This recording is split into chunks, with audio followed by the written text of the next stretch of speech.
my God. Oh, dick twist. I love like when he yells like twist that dick. Yeah. That's my favorite part of it. There's a lot of bangers in that one specific thing, but it's amazing. We are live. We are on the internets. nobody cares. Nobody's watching. Nope. Nobody fucking cares. I don't blame them quite honestly. Dude, yeah, we've been binging Black Mirror. We're binging HBO Max. Yeah, we're almost done HBO Max. Pretty sure. We're almost done it. That is wild. You guys have HBO Max? Negative. They're those peons have normal HBO. We have don't worry about. But isn't what's offered on HBO Max offered on HBO? Whoa! Those peons have Quiet. HBO. We have what is it? Mute it. But isn't Oh, he's sharing. Yo, I have that. Oh, yeah, we have to share it. That's what he's doing. Yeah, I'm just trying to share it. I always mess that up. It starts playing out loud right away. Will he ever learn? Share this shit. Share this shit. Grab his dick and twist it. Oh my God, dude. This is an Oh my God. Twist that dick. Twist that dick. Twist it. Oh my God. Oh, dick twist. Twist it. Good old dick twist. It's so good. Just sharing it and getting out there. What's up, Andy? How you doing? Man, screen's so far away. I can't see it at all. I'm gonna have to follow it on Facebook. What do you have? You have like your computer at the end of the table for the camera? Yeah, for the camera. So I can't see the chat over there anymore. So I'm gonna look at it on my phone so I can try. That's what I was talking about. If we ever like did a remote thing, you know what I mean, somewhere, me and you, I thought it'd be cool that if I had a laptop, we could still live stream, but I would have like a USB camera, John, down at the end of the table facing us, so I could still have my screen in front of me, but the camera would be coming off of the other John. You know what I mean? No, I wasn't paying attention because I was trying to do this on my phone. Very busy. Yeah, and now I got the chat on. Can't comprehend most English, so That's how it's not good. It's not good. We can talk about it. Whatever you're trying to figure out, we're gonna figure it out because we've gotten this far. Damn it! I'm gonna share this to Pizza Gang, even though there's like 12 people in it, and they're all. And there's 4 of them on the screen. I'm just gonna do it because I can. Share that shit. All right, people are starting to come in. I should change the thing at the bottom. I want to get everybody to say hi. If you guys are watching, make sure you say what's up down in the chat so we know you're there. Mr. Evan, thank you for hanging out as always. Good to see you, buddy. Evan, what's up? Andy, what's up? Woo! Yo, you want to record a podcast? Yeah, you ready? I think I'm ready. Let me take this, John, off the screen. We're going full screen 1080p. Go ahead, hit it. Is it just Are you ready now? I think so. Let's do it. All right, here we go. The following is a Just Green production brought to you by the Might Be News Network. Woo! Grab his dick and twist it. What's up, everybody? Welcome back to Might Be Brews, episode 47, the podcast where we explore the people, places, and brews of the craft beer world. My name is John. With me, as always, Mr. Steve. How you doing today? Doing well. How's everybody else doing over there? You're doing fantastic, I'm sure. Excellent. And down below me on the screen, we've got my brother Taylor. How you doing? Hi, everybody. And who's that other lady there? your favorite bitch? Co-host Jackie. Co-host ahead, Jackie from Might Be News and everything else. Relatable How are you radio. guys doing tonight? Doing great. We're Doing great.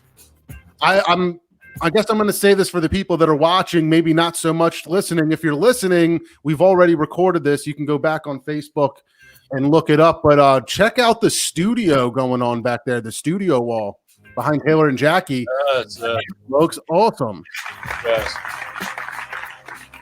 What We put a lot of work in on this over the past couple of days, and there's a lot of different people on here. We got fam up here. I don't know if you can really see it very well. I can make out the fam logo just above the V in Victory. Yeah, we got fam, we got Victory, we got Levante over there. Yep. We got some East Branch somewhere. We got our lanyards from Brewfest here. Yeah, it's very cool. Very cool. We have a lot of stuff. We have a whole collage of a lot of the guests that we've had over the years here. Peyton Manning's rookie card right here. A bunch of very cool things. Pictures from our wedding. We got the newspaper clippings from the Eagles Super Bowl over there. Very cool stuff. I can't wait for everybody to see it in person, meaning you guys and the rest of the people that record with us, because we miss having people over, and that's coming soon. That's coming, 2021 looks great. Vaccines are coming soon, all that good stuff. So it's going to start warming up and getting nice too. So we're going to be figuring it out soon. Hopefully we're not shutting the studio down. Yeah. I'm going to need a full glass of Cambodian breast milk before you guys can come back over here. And a picture with a midget holding these balloons. You just go do your taxes, Ness? I love the way he says it. Holding these balloons. So shutting down the studio. The studio down. Dylan. How you gonna slap it? How you gonna choke a legend? How you gonna choke a legend? Spit hot fire. So yeah. That's what we've been up to. What are you guys doing? How's everything going with you guys? John, I got one. Yeah, for real. Funny, somebody posted today, like, before memes were a thing, we used to just yell Chappelle's quotes at each other. It's very true, though. Yo, it's so true. That's. I remember, we were still in high school, whatever, when Chappelle's show was going crazy, and every day of the year, the day after the show would come out, we'd just come back with the newest quotes. Everybody had the newest quotes. If you didn't watch Chappelle's show, you wouldn't know what the newest quotes were going to be. So everybody comes to school. I'm Rick James, bitch. What did the Five Fingers say to the face? That was a whole week. Yeah, of unity. That, you know what I mean? For us, right? Relive throughout the week. Yeah, exactly. Because if you didn't see it, you didn't know what the hell people were talking about. Charlie Murphy. For the darkness. Wish I had 4 thumbs. Because I can give you 4 thumbs down. The best. But yeah, that was on Netflix for a while, and he took it off because he wasn't getting paid for it, which is wild. Did they put it on something else? I heard they put it on HBO. It was on HBO Max, and it's off there now too, I believe. I don't know. I believe. I got the DVDs. We can still hook it up. Yeah, I do too. So do we. Yeah. I just don't know if we have a DVD player. So I have to plug it into the computer. Do this old school. If I understand it correctly, there was something that had to do with Chappelle did not have a very good contract when it came to Chappelle's show and was not really getting paid that well off of it. So, Netflix putting Chappelle's show on was giving Netflix money, but he wasn't making anything. And Netflix was like, well, our allegiance is really to Dave because we want new Dave specials over Chappelle's show. And I think that's kind of how it went down with all the streaming services, where they were just kind of more, going to bat for Dave versus, whoever else, the man. Right. Yeah. Well, I mean, he bounced so erratically. You know what I mean? It was such a shock to the system when Chappelle's show was over. When he was gone. Yeah. It's weird, seeing that transition after season 2, watching back, because we binged the whole thing on Netflix without knowing that he wasn't getting before paid we for knew it. that it was all. Yeah, we were just Chappelle show came out on Netflix today. Just the whole thing right through it. It's so good. Every episode is so good. Well, it's weird. Donnell Rawlings and Charlie Murphy come out for the 3rd season. Yeah, it's weird. Changed the whole tune. Kevin Kinnerman, shouting out the Wu-Tang sign here on the chat. Kevin Kinnerman, co-host Kev, made this for me. Oh, no way. Yeah, co-host Kev made this for me. He's an artist now. Amy made this for me, for us, rather. Yeah. But yeah, it ended up all part of the studio. Yeah. Kev, I was really surprised by this because he sent me a picture of it. He's like, dude, I just made this. And I was like, get the fuck out of here. It's got Raekwon's face in it and shit. Yeah, I can see. It's crazy. Excellent. It's excellent craftsmanship. That he did that, yeah. Yeah, he was sending me other pictures too. That like he paints galaxies and shit. It's very yeah. He was on that for a while. yeah. I don't know how he does it, but he's very talented in some ways. Just not podcasting. Stolen. He's not very good at what he does here. It's just that. I'm very proud of them, the Kindermans, man. They I feel like they bust their butt and work really hard, and they got themselves in a position to like just live a happier life. I think Kevin's always been into side hustles, and Amy was able to take some time, or I think she quit her job, right? You know what I mean? Job, the ultimate goal in life. Yes. Quit her job, and she's doing arts and crafts and doing her Etsy stuff, doing what makes you happy, and they figured that out, and that's huge. You know what I mean? Because I know that they're financially fine, but like just that they're choosing to live their life that way is fantastic and good for them. I know that she's still got to live with Kev, right? which we all know exactly what makes Kev happy. I'm gonna put in my butt and twist it. There it is. So it's just weird, and it's okay. Now everyone knows. It's okay. Yeah, so shout out you guys for doing your thing. We didn't really get the plugs out of the way. You want me to bang that out quick? Do it. So anybody that's watching, we got a bunch of people in here now. Make sure you check out mbnnetwork.com, our website. It's never been easier to find your new favorite podcast. There's a bunch of content on there. We've got playlists as well. It's just all brand new and redone. Check it out. Also, check out our sponsor, Eunomia CBD. That's EUNOMIA CBD.com. Use promo code MBN, 20% off, free shipping, free stuff. And a little thing they probably don't want me to tell you guys is you can combine the deals. So if they put stuff on sale, you can put our promo code on top of that and get shit for a pretty good price. So anyway, I can't go to sleep now. It's probably like a sleep dependency issue, but I just sleep so much better when I CBD before bed. Yeah, I agree. This stuff's just amazing. Not even I do the gel caps in the morning, and then I have the muscle cream. Yeah, like my back and stuff. Oh, it's amazing. The cream I hear is amazing. I just haven't tried it yet. Oh, the cream's fantastic. Yeah, I need it on my neck. It's very good. We went away this weekend and it was awful. Yeah. Well, it was a good weekend. It was a good weekend. The bed and the pillows sucked. The bed and the pillows were and horrendous. It made us have awful back and neck aches. So. Bad. Dude, I felt like a spring, like in the middle of my back. You know what I'm talking about? Like it's just no good. No bueno. Yeah. You know, it's bad when it's like your last morning of vacation and you choose to get up at 6 a.m. to get the F out of there. You know what I mean? Yeah. We were like, Taylor's like, I'm ready to go when you are. And I was like, well, I was probably ready to go like 3 hours. Right? I was sleeping. So then he waited for me to wake up at 6 a.m. and then we literally bounced. Yeah, we got the hell out of Dodge, but we did have a good time. Good. And we've been off all week, literally putting together this new studio, the spare bedroom, making it like an actual livable space and not just cluttered with area. Yeah, moving, trying to maneuver around boxes without things falling over, you know. John, you both helped us move. You remember pretty much everything we moved into the space. I was like, yeah, just put it in the back bedroom. Just put it back there. Just put it back there. And it's been back there. I know the feeling. Since 4 months until this week. We started moving in 4 months ago to this day. Yeah.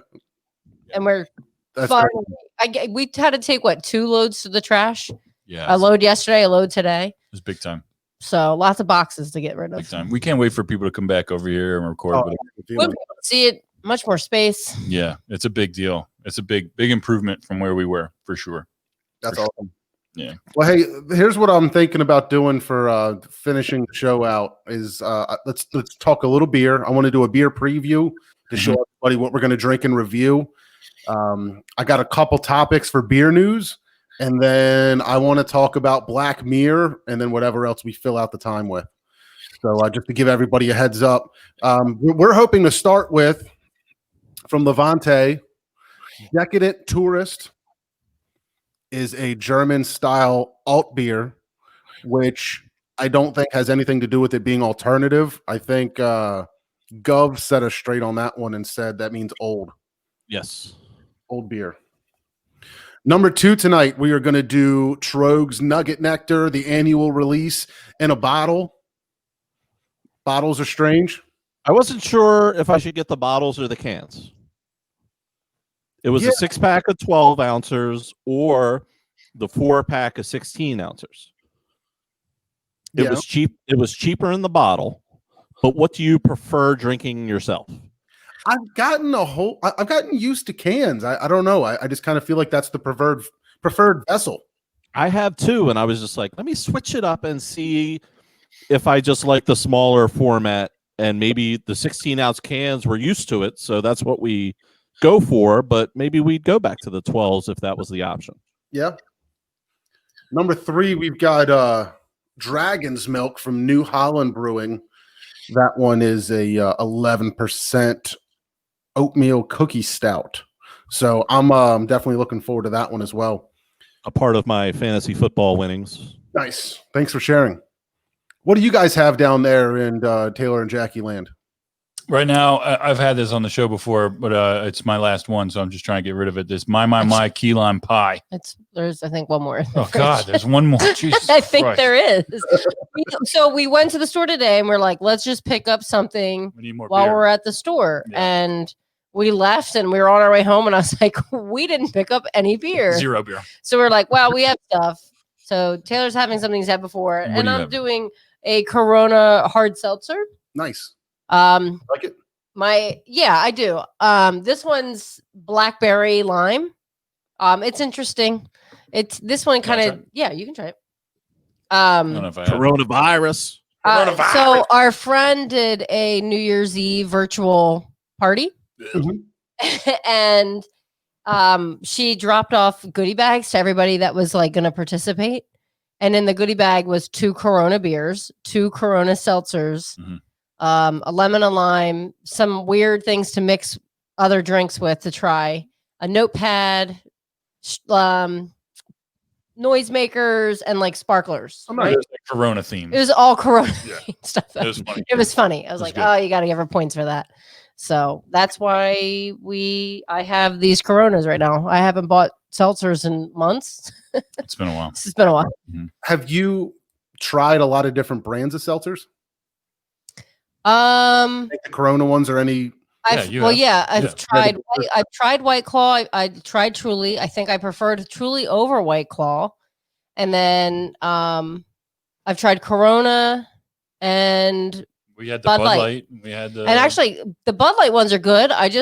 I don't know what their plan is to roll out we've new had the flavors. White Claws. We've had So what are the 4. other ones? I've tried 4. Okay. White Claw, Truly, Bud Light, and Corona. And I think Bud Light probably had the best flavor where it didn't taste, you taste it more of the flavor rather than the seltzer itself, because seltzer is pretty bitter. Yeah. So this isn't bad. It's not my preferred flavor, but it's good. It does the trick.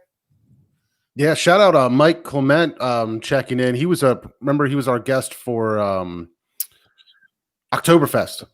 Yep. Oh yeah. Hey, what up, Mike? He was such a good guest, man. I'd really like to have him on again. He was a lot of fun to talk to. Doing the 0 carbs #keto. Yeah, there you go. That worked, man. I did that. Keto's fantastic. I'm not doing keto. Woo! Have you tried any seltzers from local breweries? Gotta say what up to Fish. He's all over the place. He's always That's on. for you. I love it. What up, Fish? That's for you, Jackie. What up, Sean? Have you tried any seltzers from local breweries? Oh, No. we don't even know. We don't go to there are. local breweries. Yeah. What up, Maggie? I have some in the fridge, I think, from Levante. Robin. I was gonna say, which local breweries make seltzers? Levante does. Stickman does. Okay. We'll have to find them. Is Trying. Stickman open? That's the one off of 401 and 113, right? In Chester Springs? Yeah. Yes, Okay. yes, they are. Okay. Okay. I'm checking. Yeah, I drove by there on my way home the other day from Phoenixville, and it didn't look like they were open, but then I was like, well, maybe they open up later, or, maybe for a dinner. I don't know. Do they serve food? I don't even know. I've never been inside. They do. It's very small inside there. Their main place is in Royersford. That Chester Springs is kind of just like they do some food there and some takeout, but it's not very big at all. The last time I was inside that building, it was Vinny's. Yep. Vinny's it had pizza, just like a regular pizza shop. It was good food, but it is small inside. So, yeah. Let's chat this beer for a second. Did you crack yours yet, Mr. Steve? I did. I'm a couple sips in there already. Yeah, the color is crazy. It's very dark. You can just barely see through it. On camera, it's almost looking like a stout, but it's definitely a very dark, amberish color. What's up, Phil? How you doing, buddy? So I ordered online from Levante for a number of reasons. I was looking to order local. I didn't want to get like another half or another shipment of Equilibrium or something like that. I was like, I want to keep it local. I decided to go Levante. I placed the order and it was going to be shipped, right? I chose shipping, and I'm thinking to myself that it's usually by UPS, and the UPS guy comes in the afternoon. But like the next morning, there's somebody knocking on my door at like 9 o'clock in the morning. And I'm like, who the F is knocking on my door? Like nobody knocks on doors anymore, right? But I'm on the phone like for work, and I just ignore it. And then they're like ringing my doorbell, and I'm like, what the heck is going on out there? And then finally they texted me, and they're like, hey, it's Levante. But I guess one of their employees, they actually had a Levante mask on, came to drop it off. So it was kind of cool. I guess that's a benefit of being, 20 minutes away or whatnot. Yeah, that's pretty dope. A little bit quicker than dealing with the shipping. How long does the shipping usually take, you think? Well, Maybe a day or two to get shipped, and then another day or two to get to you. Okay. I'll do it. What do you? It was just one of those things where like I could drive there easily to pick it up, but it was like we were going to put a car in the shop. I was, working from home. Robin was taking the car. It just seemed like everything was going to be a lot easier to just like have it dropped off. And I don't know if that's. I'm curious to see if that goes away, because I think there's a handful of people that'll probably continue to order that way. Oh, I think there's going to be more than a handful. Yeah. Well, it's so convenient. Adapt and survive, Yeah. It's awesome. And it just means that things are, sometimes change is a forced thing, and this is one of those instances where that kind of change, that kind of innovation, you had to do it, or you were in a way worse situation than you are because you tried to do it. It's good. It's great. So, Mr. Steve, tell me what you're thinking about this alt beer here. The taste doesn't match the color to me, so that's a little bit weird. It doesn't taste dark or roasty. There's a little bit of roasty in there, but it doesn't taste really dark. It's definitely got like more of a bready, malty kind of flavor, a little bit of hop character to it, but not a lot. It reminds me a little bit of Yard's Brawler, in that kind of range, but I like it. It's an easy drinker. I could see doing that like with some football games during the fall outside. That'd probably be a nice pairing, but I'm enjoying it. Yeah, I like it a lot. It's like just a fantastic style. Like, I love the darker, lager styles, where it's just still a crispy thing, you know what I mean? A little bit, but I love the dark, there is a little bit of that roastiness, like you were saying, the bready, but this is a very solid beer. There's nothing that I feel like is lacking or off about it. It's just delicious the whole way through. I think it's really good. Dig it. Mike was checking in saying that Trillium delivers that way too. They drop it off from a box truck. I have seen the Trillium box truck going around. I wonder if they get out as far as you are, Mike. I think you're a pretty good while west from Massachusetts, from Boston, if I remember correctly. So it's pretty impressive. I think I see online they post delivery zones. So like when you order, if you're in this area, they'll get your order to you on Mondays. Very impressive stuff. How everybody's becoming transportation and logistic experts, or at least trying to figure it out. But yeah, I think Fish and Evan are checking in that we know East Branch would have knocked the door down. But they also know me very well, I guess, or at least because I've ordered from them so many times, they just drop the beer off. They don't want to see anybody. Yeah, no. I think Dylan definitely does not want to have a conversation with me. He never texts or calls me back. He avoids me at all cost. What did you do to him? Did I you don't tell know. him it's Black Mirror? I asked him to be on the show, and I don't know. Maybe things got weird. But, so every time he comes, he just literally, drops it off. And by the time my ring goes off that there's motion, he's pulling out of my driveway. So, yeah. So let's get into a little bit of beer news or beer topics. Mr. Steve, you sent me this beer advocate list. Beer Fame. I'm going to try to, I don't know if it's worth putting it on screen or not, but I could try to do that. But it's 250 classic brews that stand the test of time, added 15 or more years ago. So this is, I guess, added to Beer Advocate? Yes, this was on Beer Advocate. Yep. So Beers of Fame, I guess we're going to call it the Beer Hall of Fame, right? Yeah, Beer Hall of Fame. Think of it as, if it was a sports Hall of Fame, you're not putting in somebody that's playing now. It's somebody that's been around and retired. These beers aren't retired, but they're definitely have been out for a while, so they're holding up to the test of time a little bit. Yeah. Should we run through the top 10? Yeah, let's go through them. Do you want me to do it, or can you do it? I got you. I got it pulled up here. So let's go 10 to 1. 10 is Lou Pepe Framboise from Cantillon. I've never had that variation. Framboise. Have you? I don't think that I have. Like fanboy. Well, it's a lambic fruit. Number 9 is Russian River Supplication Wild Sour Ale. Number 8, Lou Pepe Creek from Cantillon.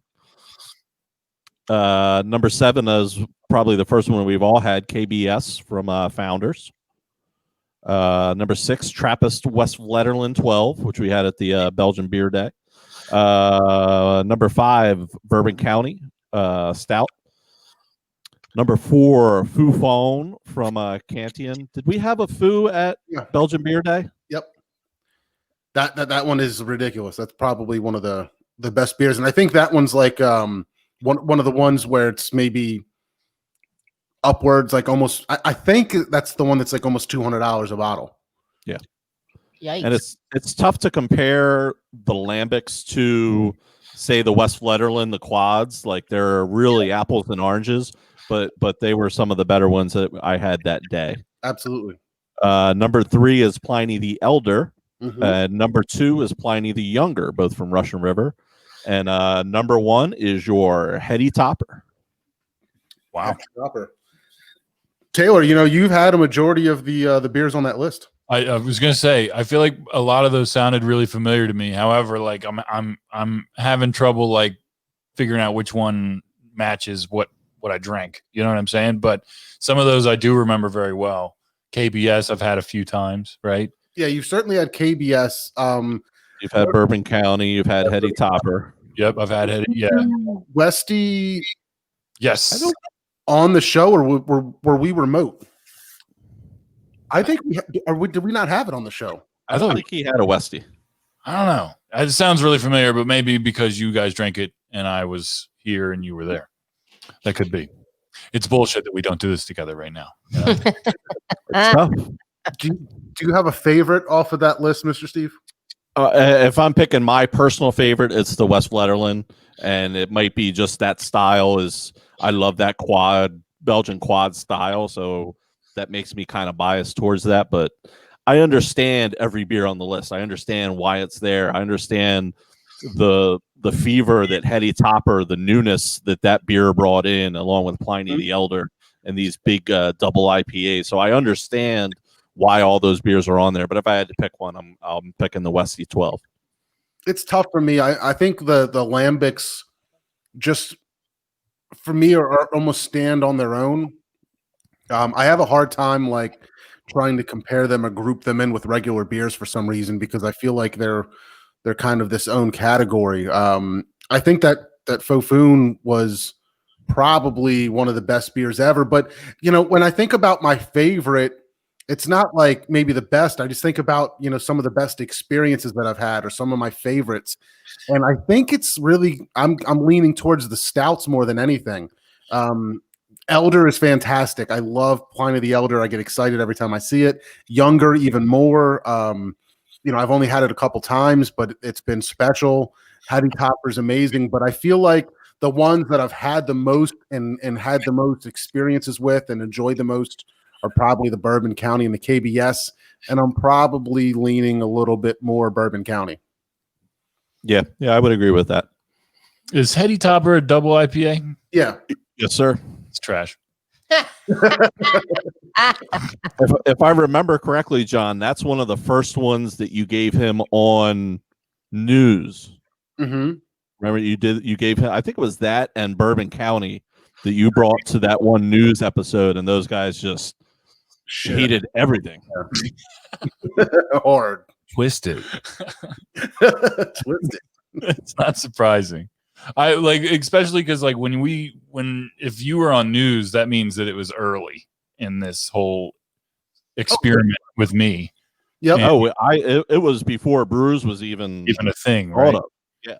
So yeah, I would have definitely hated it then. But that's one thing that I have not graduated to is the double IPA. I will say that I can tolerate IPAs significantly more than when we first started, but I still have not come around to the doubles. Just not. It's a no. It's a no for me, dog. I think dinner's a double IPA. Yeah, I was gonna ask. That's just an exceptional exception. It's an exceptional exception. It's Yeah. the water. Say that It's 5 the times water. It's got to be. Robin is surprisingly, a bit of a beer nerd. She's had a ton of different beers. She's had just about everything that I've had here at the house. And she likes a lot of it, but she's just like not a fan of double IPAs as much. They're just like a little bit too boozy for her or whatever. It's just a bit much. And she prefers, like a session, a pale ale, and a regular IPA, something in like the 5 or like the 6 range probably. But she can tell when she sips it, she's like, this is like 8 or 9, isn't it? The percent. Yeah. It's just too, I don't know. I just can't get into it. It's like it strips all the flavor away and it's just pure bitterness to me at that point. Yeah, I'm just, for some reason, man, I just can't have like a thin whatever like beer. Like I just need something that's packed with all kinds of flavor, excitement, all that stuff. And that's what I think doubles, a good double IPA, especially the hazy ones, man, they can just really and even the West Coast, they're so hoppy and they've got such a wild ride of hops in there. But I want to do a couple things quick. I wanted to talk about Stolen Sun because I checked them out yesterday, actually, since they've opened and, for inside dining again. And I went there with the family. The kids love it there. But they have that new space. If you guys don't remember, they opened up that whole extra area. It's big. Yeah, looks great. Huge dining room. It's really good. It's beautiful, and it's a huge space, and I'm really excited for him because he can get a lot of people in there. They've got a huge sign now that faces Route 100. So, like, we went across the street to Target, and I was leaving Target, and I could clearly see the sign. Yeah. Across the street. Like, I'm so happy for them that they're just like, I'm sure that's got to be difficult. People are like, where is this place? Like, how do we find it? Yeah, you know what I mean? Pointed out to people in the car, and I'm like, "Do you see that building? Do you see that little? There's a little sign on the corner." And they're like, "Oh yeah, I see it." And now there's a sign, pretty loud and proud. So I'm really excited, and humongous ceilings, giant room. Man, he's excited to try doing events. He's like, I'd love it if somebody wanted to get married here. We could do some crazy parties. I was talking to him like, yo, let's try to like collab on some events and just get people out here and try to do something for our fans and have a good time and whatever, throw a party. Why don't you do a vow renewal, one of you with your wives, and then you can do it there. Just go hard. Something. I don't know. We'll have to figure that out, but we should go there tomorrow. We could. Or this weekend. We're off. Yeah. You should, man. He's got a new smoker. Mr. Steve, I was asking him about the smoker. Yeah. I said, Mr. Steve wants to see it. I kind of want to see it too. And he was trying to explain it to me, but when I pulled up there, man, it smelled so good out there. He's just what do you say he does? Cherry wood, I think. He's got the whole thing figured out. His pulled pork was really good the last time I was there. Yeah, he didn't have really good. He said that's the problem. He goes, if you come here on a Wednesday, sometimes the pork isn't ready yet. It's still cooking and we can't pull it too early. So it's not on the menu. If you get there on Sunday, they might be gone. Yeah. It might be gone. So you got to like get there somewhere in between. If you want to get the good pork. They had pork. What I tried to order was pork belly tacos. Ooh. And I was just really in the mood for that. People have been posting all kinds of crazy snacks and shit online lately. And I'm trying to diet, so I'm just hungry all day. But seeing those, I've been seeing a bunch of pork belly, and I was really excited for it. And I was like, no, they don't have it. But he said that's the key. Wednesdays and Sundays are like crapshoot for the pork. I'll keep that in mind. I might try and bring the family there on Saturday. Go check out the new digs. Yeah, definitely should. Oh, Taylor and I might go tomorrow because we're off. We took off from work all week, so. Ooh. We did just buy a bunch of groceries. So, yeah, you know what I bought?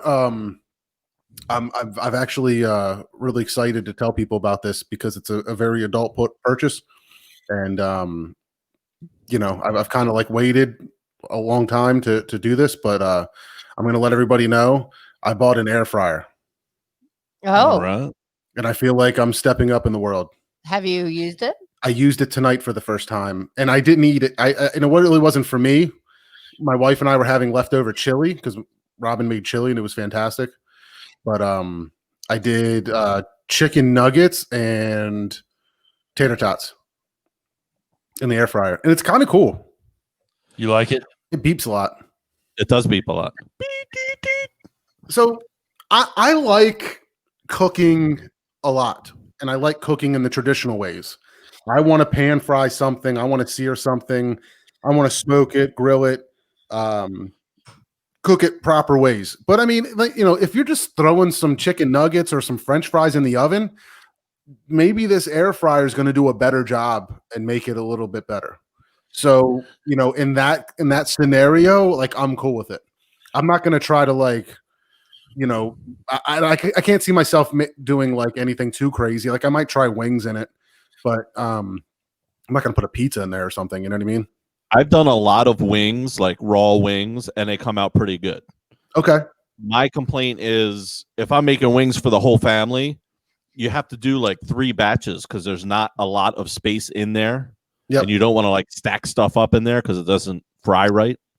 Yep. That was my issue with it, was the space and having to do stuff in batches. Yeah, I think I read pretty early on when they were coming out. They were like, you know what? You got to get like bigger is better when it comes to that, because you're gonna be upset if you can only fit like 4 nuggets in there. We have a larger one, but it's still not big enough for the 4 of us. Yeah, I don't know where it came from, but we're eating dinner tonight, and Maddie goes, "I'm just like my country. I'm young, scrappy, and hungry, and you are not taking away my nugs." Yes, I love it. So smart of her too to like. Right? I was like, where did that come from? They were laughing so hard. That's incredible. Nugs. Wow. That's incredible. Next time you tell her Uncle Taylor and Aunt Jack, you're very proud of that. Yes, we're very proud. Of that moment. I will for sure. Fantastic. Fish has got a double oven with an air fryer built in it. Damn. Fancy. Fancy. I got to do another local brewery shout out. Our buddies over at Locust Lane in Malvern, we know that they're all Penn State alumni, right? They were the three owners. They were in a like a fraternity together, right? And are real tight. And they do a lot of things that are themed in Penn State. I hear it's a fantastic place to go watch Penn State games because they just have a ton of people out there. And they're all rooting, whatever, whiteouts, whatever you want to call it, right? But they're every year, Penn State does their thon, their dance marathon to raise money for what is it usually for? Isn't it like childhood cancer and stuff like that? Yeah, children's cancer. Yep. So what I want they're doing it online because of COVID and things like that, and it's coming up in a little bit, but they're starting a little bit early. Locust Lane came out with a beer called Dancing Diamonds. I think they did it last year. They're doing it this year also, but it's called An Ale for a Cause. They're going to start selling it, giving the proceeds back to Penn State and the Thon to help raise money for that. So. It's a really cool idea, I think. Let me see if I can find what exactly it is. A hazy pale ale made to satisfy both the craft beer enthusiast and novice alike. A crushable ale, strong notes of citrus, stone fruit emitted from the combination of 3 different hop styles used. So sounds pretty cool. I think it's worth checking out. It's a pretty cool thing. Yeah, somebody from Locust Lane actually sent me a press release and was like, "Can you guys mention this next time you do a show?" Okay. Isn't that like a news outlet, like getting treated like official media or something? Is that what happens for like NBC? You get like a press release from somebody? We got lanyards, so if it's a press release, we're going. I gotta get them back on. That wasn't in the release. We should get them back on sometime. The lady that emailed me is like their marketing person, so that might be kind of interesting to get somebody that's not a brewer, but like in with a brewery and that has like a different role. I kind of like that marketing stuff, so it'd be interesting. The money goes to the 4 Diamonds Fund. I guess if I actually read the press release, I could tell you some good information. Fish knows what's up, but I definitely wanted to mention that. I'll try to share some stuff on social media, but go to Locust Lane's website, look it up, go buy the beer. That's really the main thing there. It's supporting a good cause. We all know that. Yeah, check them out. Good. Also, before we get into the next beer and the next topic, I wanted to do the last bit of news. I thought it was interesting. Yuengling is a Pennsylvania favorite. That was started here. Is it Pennsylvania or the country's oldest brewery? Definitely The nation. Pennsylvania. It's the nation's oldest brewery. The nation's oldest brewery. So that being said, it's a fantastic beer. Everybody loves Yuengling Lager. It's a staple around here. Every effing place in Pennsylvania has it on tap. When there was a thing called bars and restaurants, it was on everywhere. So we've talked about it before on the show. I think Dana, for example, said that like people were asking her to bring cases out west, but they are expanding. I heard they went down to Florida. It's starting to reach. They just released that they're going out west into Texas. So it looks they've got Hershey's Chocolate Porter on here. Like that might be one of the beers to go there. But we were in Florida when I was in Florida. Yeah, they've been in Florida for a little bit.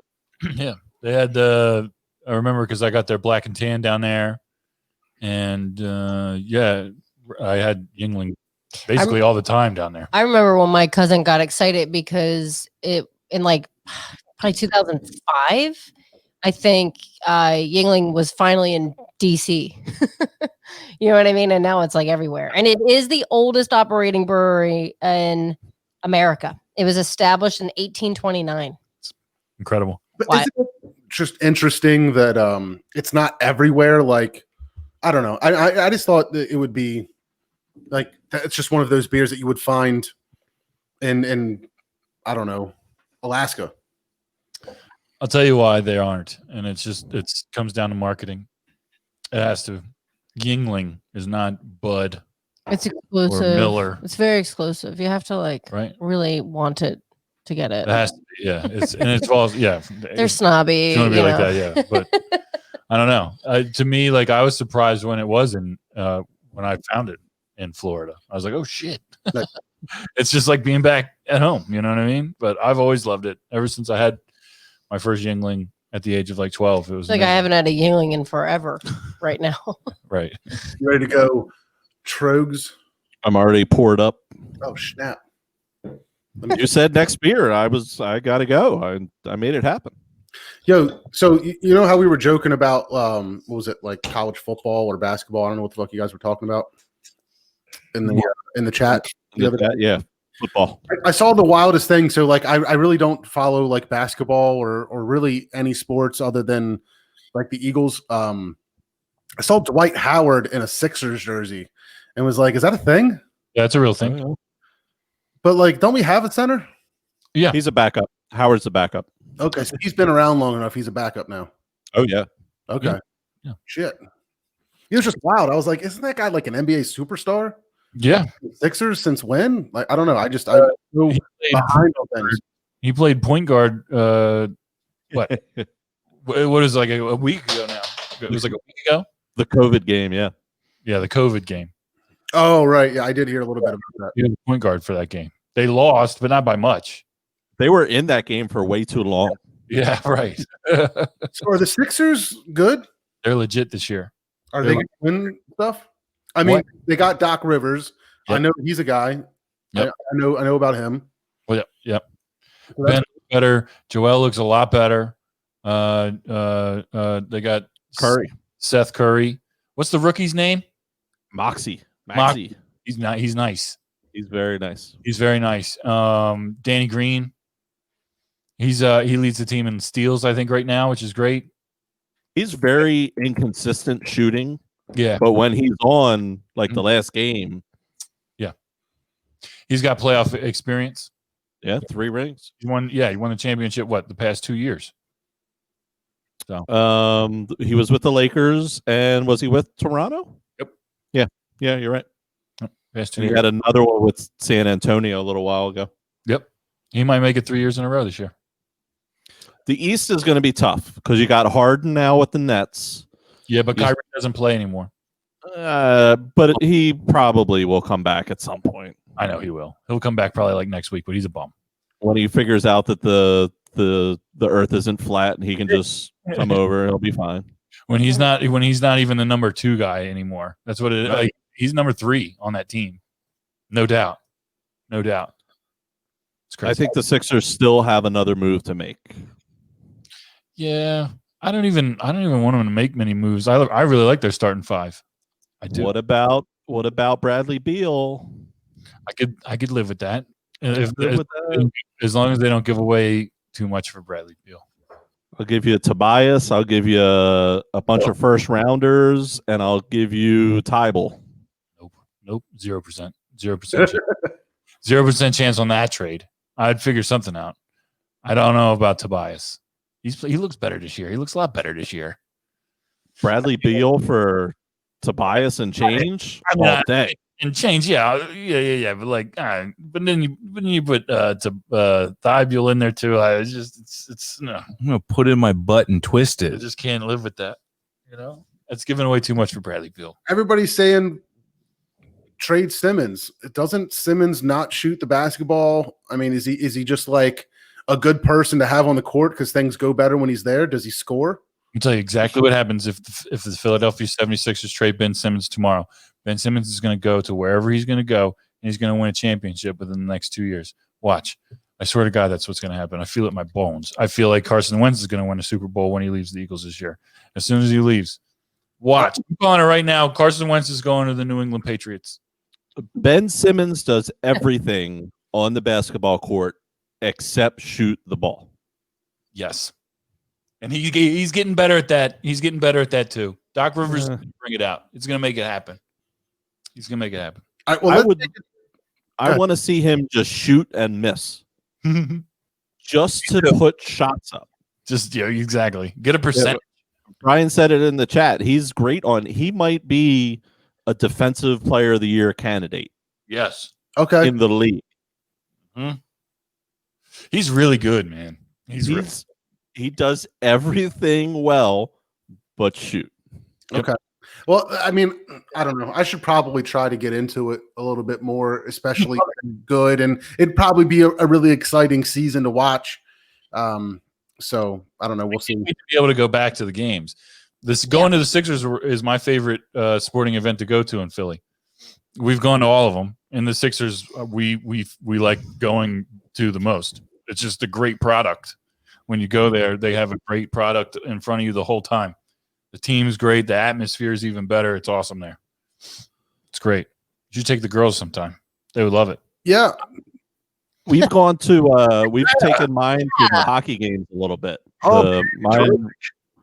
Haley loves going to the Flyers games, which Flyers are fun. Flyers looked great last night. Big win. The Flyers are probably a team that I've seen the most live in person.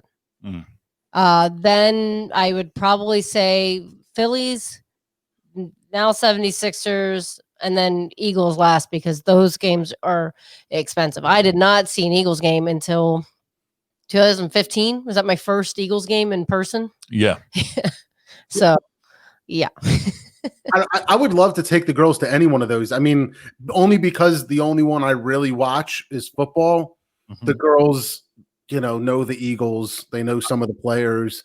I think they would, I would just love to immerse them in that world of the stadium and the hot dog and, you know what I mean? I would not take them to an Eagles game. Yeah, I mean, they got to be older. They've got to be older. But yeah, I mean, any one of those I think would be a good time and a good experience for them, and I look forward to it. But I think I do want to switch gears a little bit to go to something I can talk about, which is the Eagles. While we're on the sports topic, let's go ahead and get into it. If you guys are in the chat, let me know what you think. Doug P is gone. What does that mean? And what do you think the moves are going to be? What's Jeff Lurie thinking? Is our GM, is Howie on the block? Is Carson still on the block? Is Carson the reason that Doug P's gone? Was it one or the other? What's going on in the back offices there? The front offices, whatever you call that shit. I'm not a sports radio guy.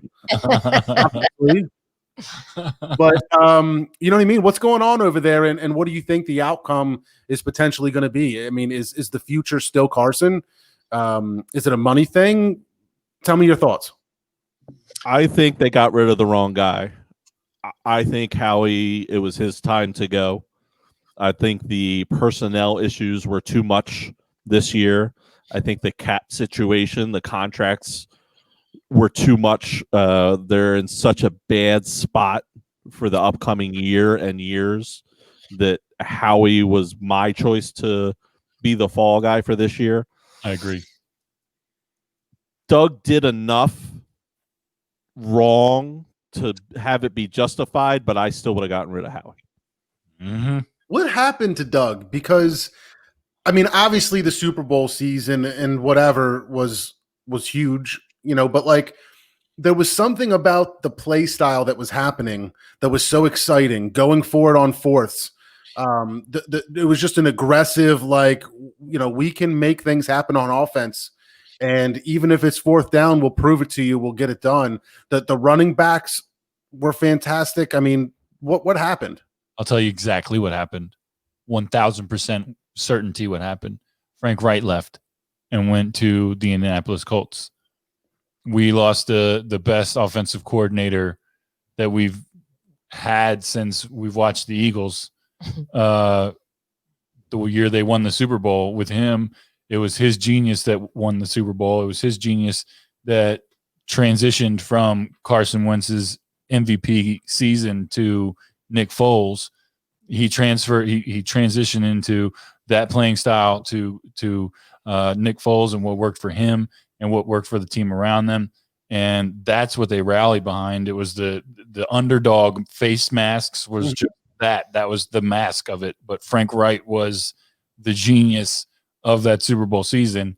And when he left, Doug still tried going for it on fourth down, but he was still calling all the plays on offense after that. And you could tell right away that creativity went away, that innovation went away, and that adaptability was nowhere to be found after that. And I mean, also the fact that they've been playing with a practice squad for 2 years is really a tough thing to do year after year. You give all these old players, like Steve was saying, these monster contracts and these ridiculous extensions. Howie should have been gone, same as Doug P. But that's been the general consensus from what I've seen on Facebook is take Howie with you. Yeah. Bye, Doug. Thanks for the Super Bowl. Take Howie. Because if they're going to start over, they might as well start over. And I don't know if keeping Howie is a good look. I guess he's in the hot seat if he if he signs Fletcher Cox one more time, or you know what I'm saying? And not Fletcher Cox. Who did they extend in the beginning of the season? The offensive lineman. Peter? Yeah, Jason Peters. Yeah. They extend Jason Peters one more time. He needs to get fired on the spot. You know what I'm saying? Like he made a lot of really boneheaded, roster moves that, in my opinion, are inexcusable. But my big question isn't going to be who's the coach. It's going to be who's the quarterback. That's my big question. So, at the end of the season, things aren't going well, and Wentz is the casualty. Wentz gets benched. Hurts comes in.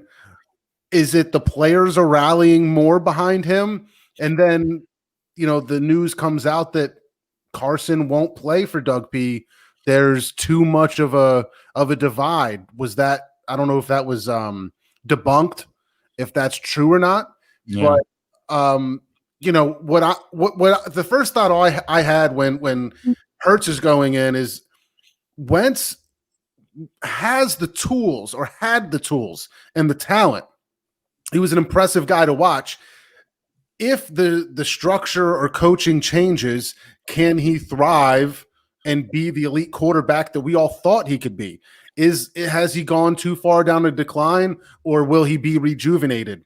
But now that Doug P's gone, is Lurie thinking we paid for him?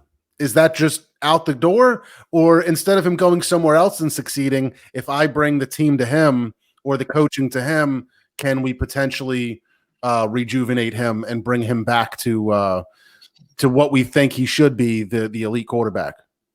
It's going to be really interesting to see. I don't know the answer to that question. I really don't, because they like Reeve said on Might Be Sports this week, the money's already spent on Carson Wentz. Yeah.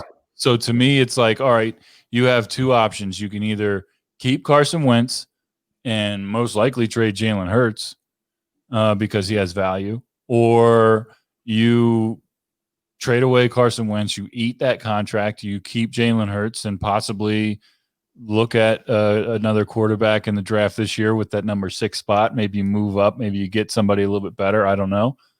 But, there's a lot, way too many questions and not enough answers with the Eagles right now. And that inconsistency after, 5 years after a Super Bowl win is kind of staggering to me. Yeah. And you got a lot of teams that could be looking for quarterbacks. People talked about New England. People talk about Indianapolis.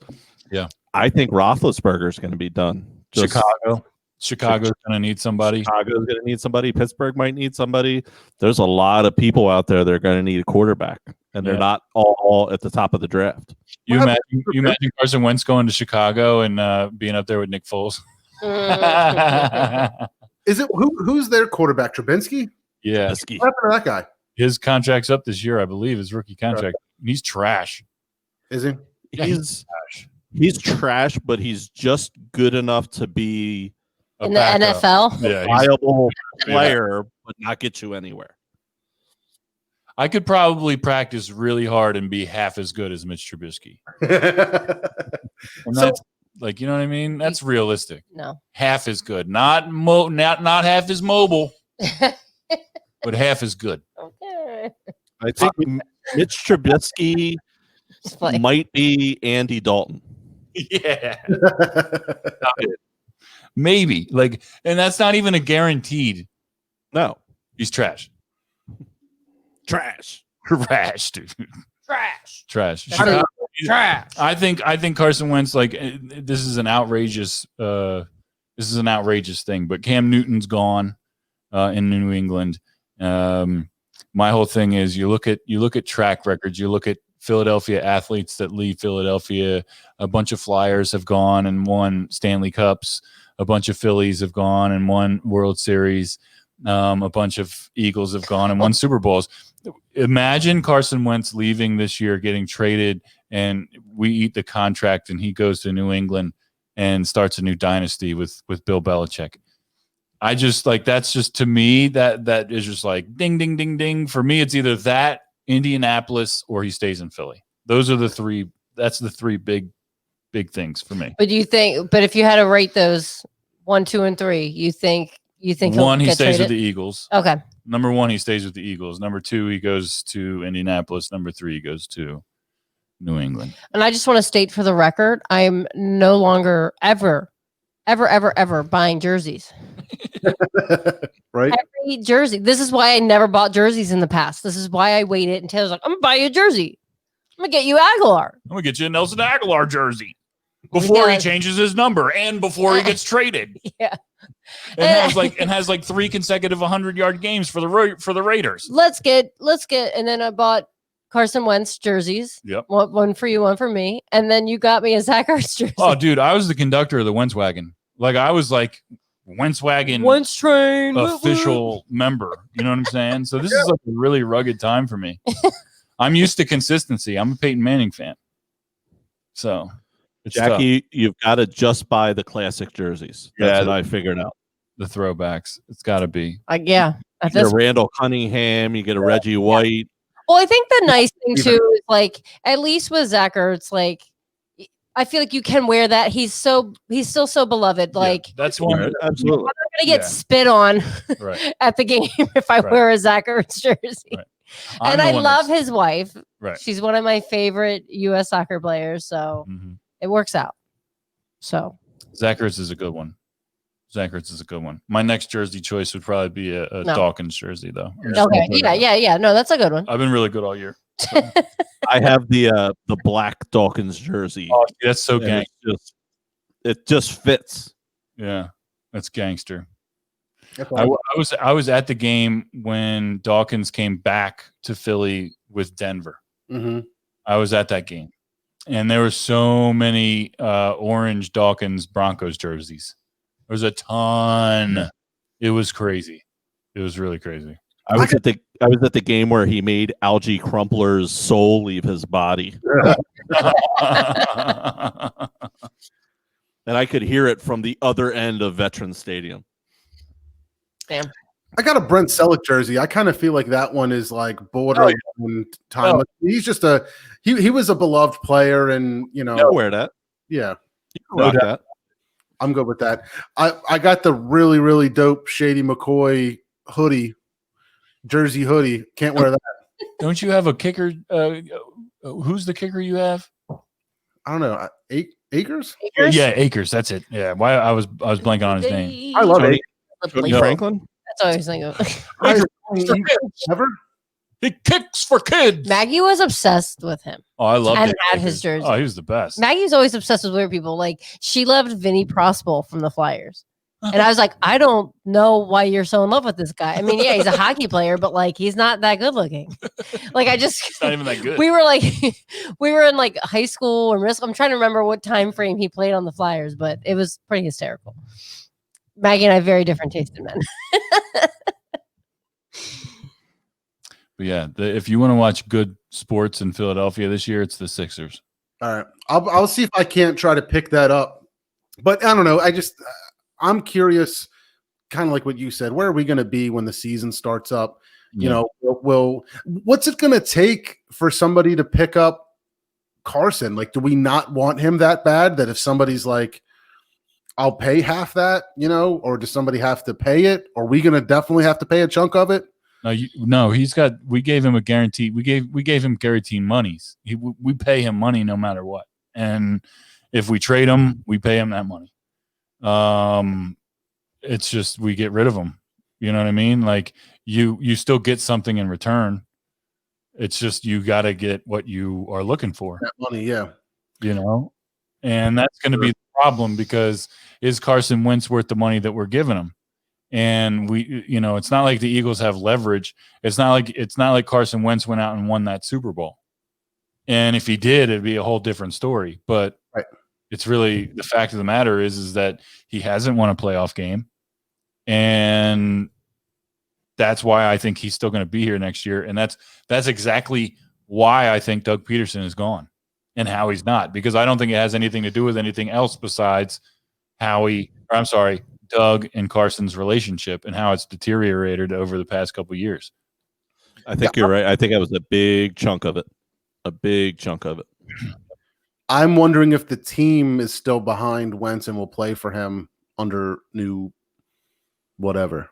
Hopefully it's a whole different team and they're a lot better. Yeah. You know what I'm saying? Like that. Well, not this past season, but the season before that, right? Nobody was catching the ball. Right. So you had practice squad receivers. Yeah, when they start bringing in the practice squad people, they were the ones catching the freaking ball. You get frustrated. Like I feel like I when I think of Wentz lately, I think of the guy that won't get rid of the ball, that takes unnecessary snaps, and either misses or they don't catch. You know what I mean? So I don't know. There's definitely games that I've watched where I've been like, Jesus, if the guy just caught these balls, we would have been in a completely different ball game. Yeah, I can't say that Carson Wentz doesn't have any blame whatsoever, but I think when I think Carson Wentz, I think under duress instantly, and I think when he does get the ball out of his hands, the receivers can't get it in theirs, and that's a major problem. As far as like football IQ, Carson Wentz has it. Like Carson Wentz can do a no huddle offense. Carson Wentz is capable of an MVP season. Maybe not so much anymore, but we haven't seen Carson Wentz with a team worth a damn since the year they won the Super Bowl. When I think about Wentz going to New England, though, I imagine Tom Brady in New England, and I think it takes a special kind of toughness and leadership to run that offense. That leadership to run that offense isn't the head coach, and that's another big difference. You know what I'm saying? Ever since the Eagles won the Super Bowl, it's been Doug P calling the plays. And like I said, the creativity and all that stuff just wasn't there. Whether it's that Doug P just had too much on his plate, I don't know, but you could see instantaneously that their production went down big time. Yeah, I think about Tom just being the type of person that holds people accountable, that like does not get rattled, and is just business, tough, executes, makes plays. Is Wentz that kind of person? Can Wentz take? I don't. For some reason, I just don't think that Wentz is that kind of tough.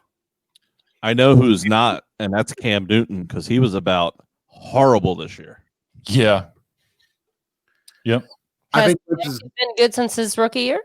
Cam's been really good, but he hasn't been good for a little while, and he's tough in the locker room too. I mean, he's a spectacle, very gimmicky, and I didn't really see that going anywhere in New England. I thought it was kind of a silly pick to go that route after Brady, but I guess it was kind of just a need of change, and I was really hoping that the Patriots would do better than the Buccaneers this year, just because I'm a Brady hater. But such is life. I'm not always right. That's the one game I feel like I don't have a handle on this weekend. I feel like that game could go either way, the Saints and Bucks. I'm going Saints all day. I hate the Saints. Oh, that's crazy, dude. They just whine. Every year they lose and they just whine and complain, and it's the refs and shut up. Drew Brees is so likable. How do you really feel, Mr. I like Drew Brees, but I'm kind of rooting for Tom still. I hate Sean Payton that I don't like. Yeah. I'm fine with Brees. It's Sean Payton that bugs me. The Yeah, I'm not a Sean Saints, Payton the guy. Saints jerseys have always like this. That team just has always been intimidating to me. They're the hardest uniform. There's like no question. That's probably it. There's no question. I think it has a lot to do with the uniform. They didn't used to have the hardest uniform. No, I'm sorry. I'm thinking of the Bucks. The Bucks had the worst uniforms ever. They had Orange creamsicle. Yeah, the orange creamsicle shit was dumb. I'm sorry. I was thinking about. No, the Saints have always had that like gold and black. Yeah. Right. Yeah. But they do look. I love their uniforms. But Drew Brees, I've always loved. I loved him since he was in Purdue, and I was really upset when he got hurt his first year. But he's a fucking legend, man. That guy's a legend. It's crazy. I'm rooting for him. I'm rooting for the Bills, man. I'm rooting for the Bills hard. I'm pulling for the Bills. Bills Mafia. Yeah. I think I'm calling Bills and Packers in the Super Bowl. That's a good pick. I think the Packers are walking through. I don't think anybody touches them. You think? Yeah.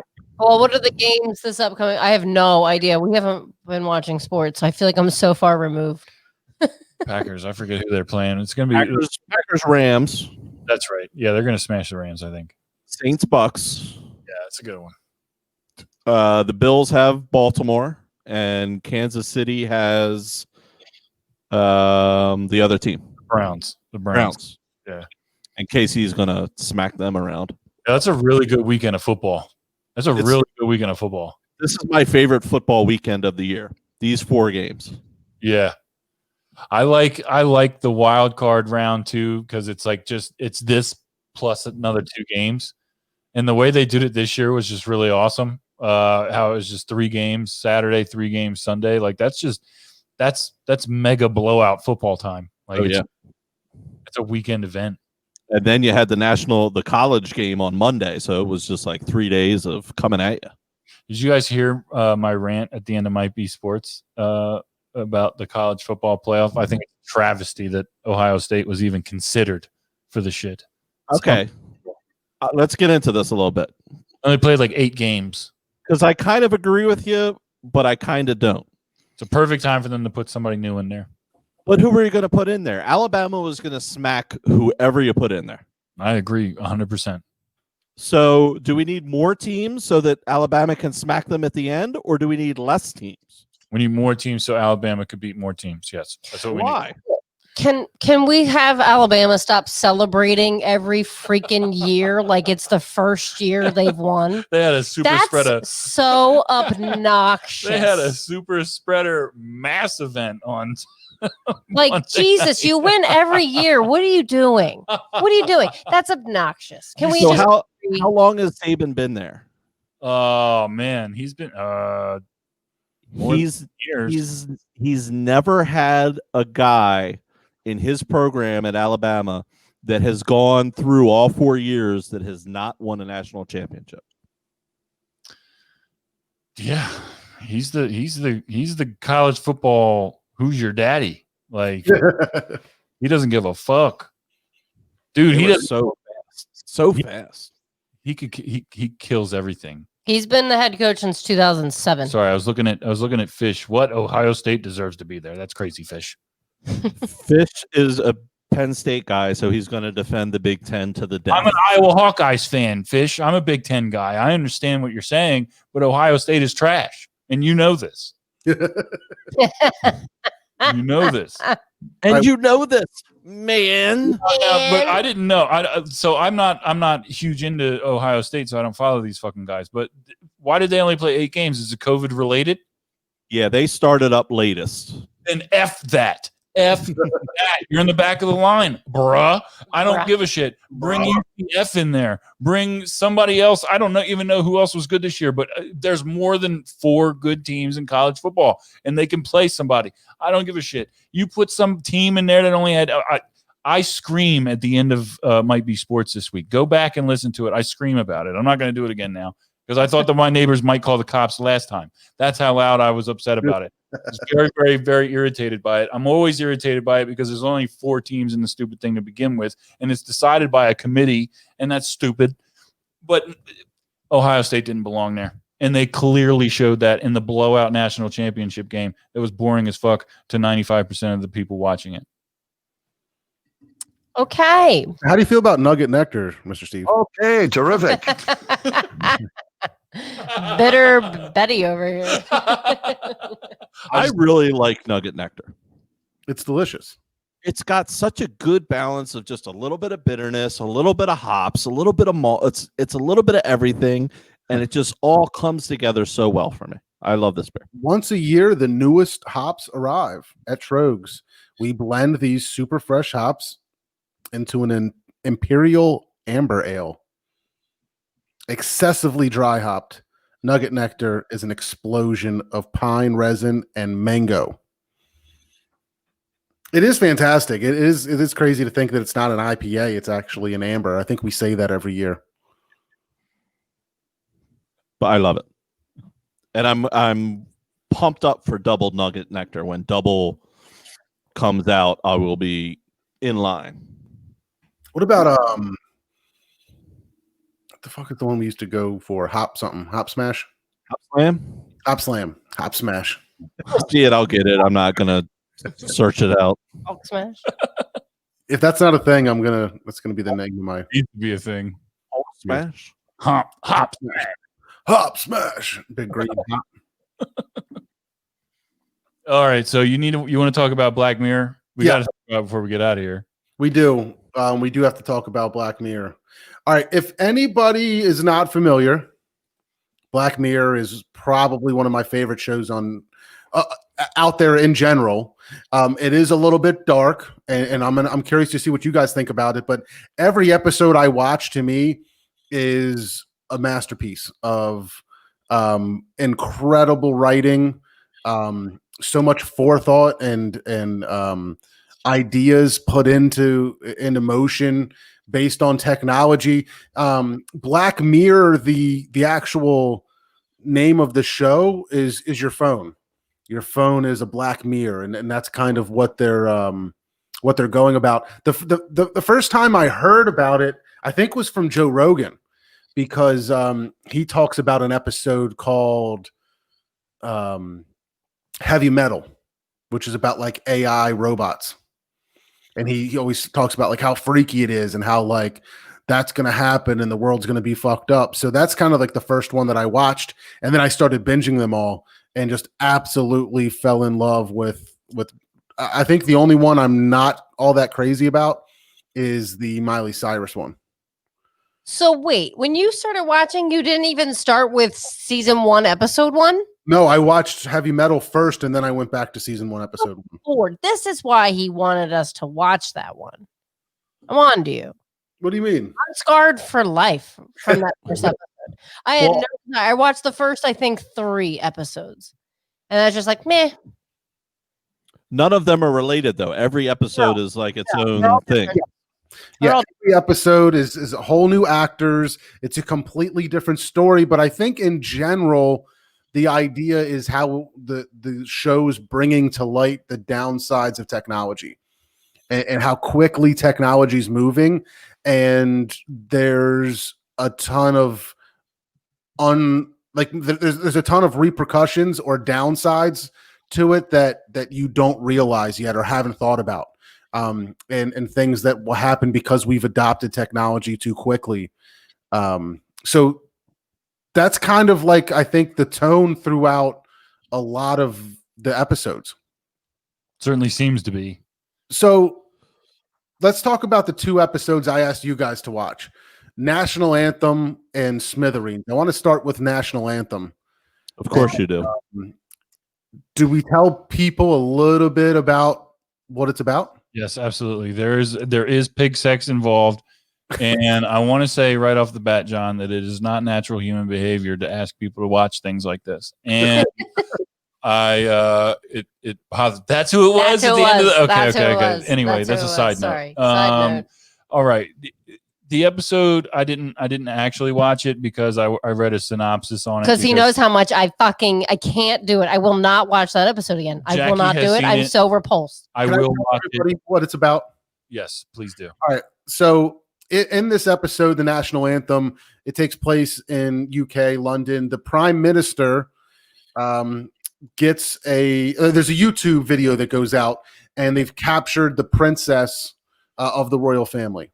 Somebody has captured her, and she will be killed if the Prime Minister of the UK does not have sex with a pig on national broadcasted TV.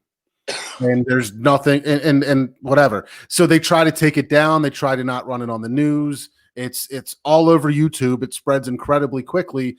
And there's a lot of, it can't be simulated, it can't be green screened. There's all these stipulations to it. Do I say the ending? Do we have to say the ending to talk about it? The show, so like that episode was so long ago that honestly, like, if you want to watch it, go watch it. I would hope most people would have seen it, but I mean, imagine that the whole country is going crazy because somebody who's beloved and has power is being held captive, and something gruesome yet doesn't the poor pig, but doesn't necessarily hurt anybody, and then everything's back to normal, is a crazy thing to think about. It's a lesson in public outcry and how it affects the media, how it affects public officials' decision making, and your personal relationships. That's Everything's just blown to shit. So yeah, no. From what I read of it and what I gathered, I talked with Jackie about it because, like I said, she had seen it, and it was, I'm interested in it. We binge watched a few episodes. We're gonna go back to it. We were bouncing around. Yeah. So one of the crazy parts to me, I thought, a lot of it was, but when they're talking to the Prime Minister, like, we think that if you do this, that the people will be sympathetic, and they're talking about poll numbers and reception, and what your acceptance percentages are and things like that. Like, it's so crazy to think how things can, like, especially politicians, how they grade things and how they try to predict what's good, what's not good, how people are going to feel about you, what's it going to mean for re-election, things like that.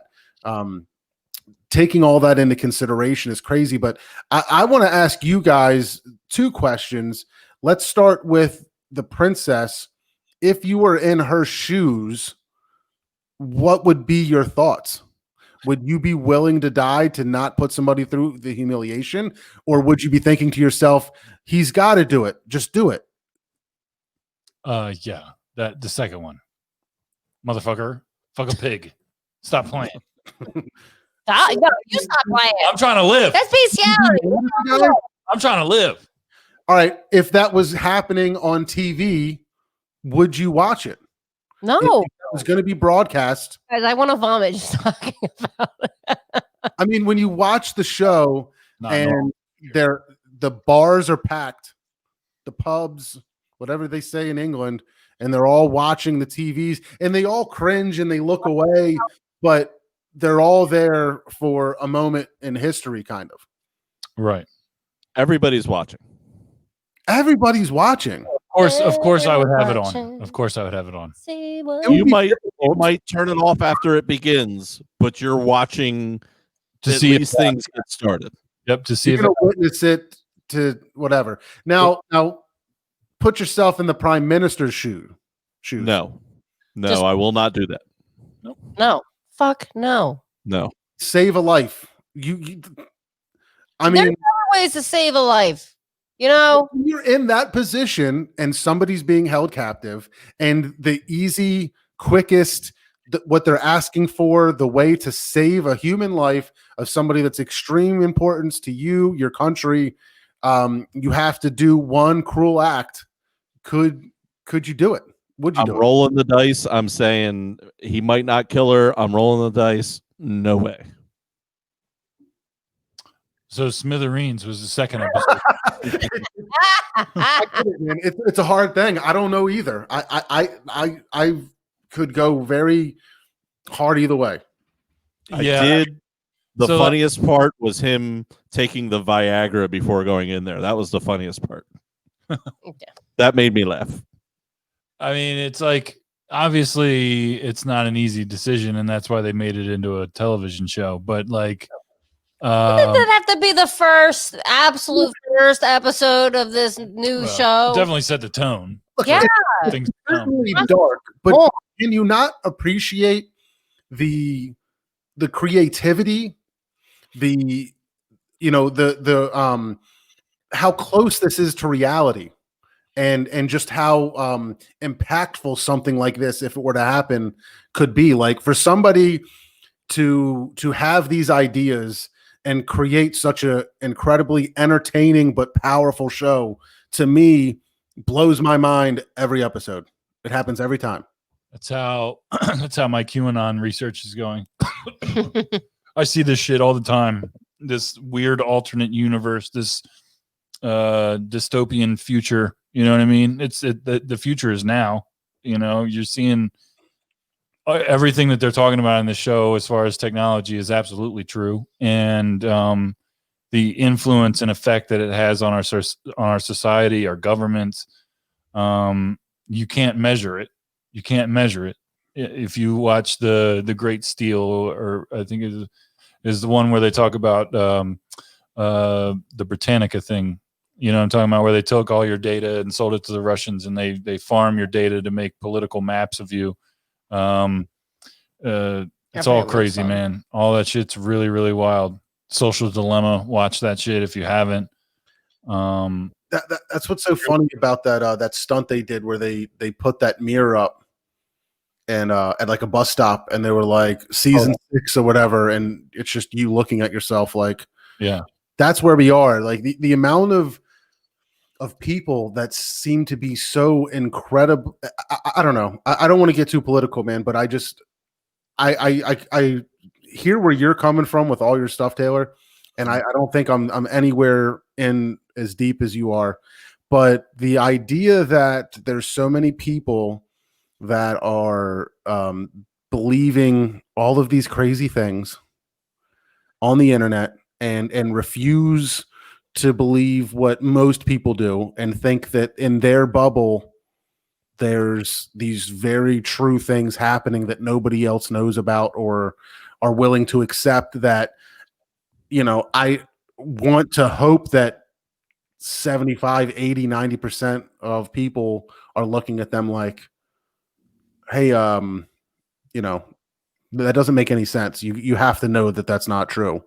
You know what I mean? But they people believe things so wholeheartedly. It's I just can't believe where we are, and that's another reason why I think, you know, it just speaks to the technology and what it's capable of, and how people can target certain people. And it doesn't surprise me at all that they can, you know, whether it's location, the things that you're into, that, you know, the things that you follow on Facebook, your activity, they target you and feed you this misinformation of things, but in a way that they've targeted you and know that you're going to be susceptible and gullible to things, and completely turn these people into savages. Savages, yeah, man. I mean, I've said it before, numerous times, that it's very easy to forget how big America is. You know, like how many people there are, and there's a lot of really interesting and educated and well educated places, but there's a lot of fucking places that don't know nothing. Yeah. And John, you and me come from places that are borderline like that. You know what I mean? Like we come from different places than this, you know, that we live in a civilized town. Everybody seems to have a pretty good fucking head on their shoulders where we are, but I've seen places where that's not the case. And, so it doesn't surprise me that people believe this crazy shit. But like in the next episode, the Smithereens episode, it kind of shows how social media companies have access to everything about you, to what that one was frightening in that regard. What you like, what you like to watch, what you're currently listening to, what you're currently watching. It's really, really kind of bananas how that all pans out. Yeah, if I can do the quick synopsis of that show, the guys, there's a very upset guy, and he's running like an Uber service, and he's sitting outside of this company called Smithereens, which I'm going to assume is something like Google or Twitter, right? Or more like Facebook. It's a social media platform.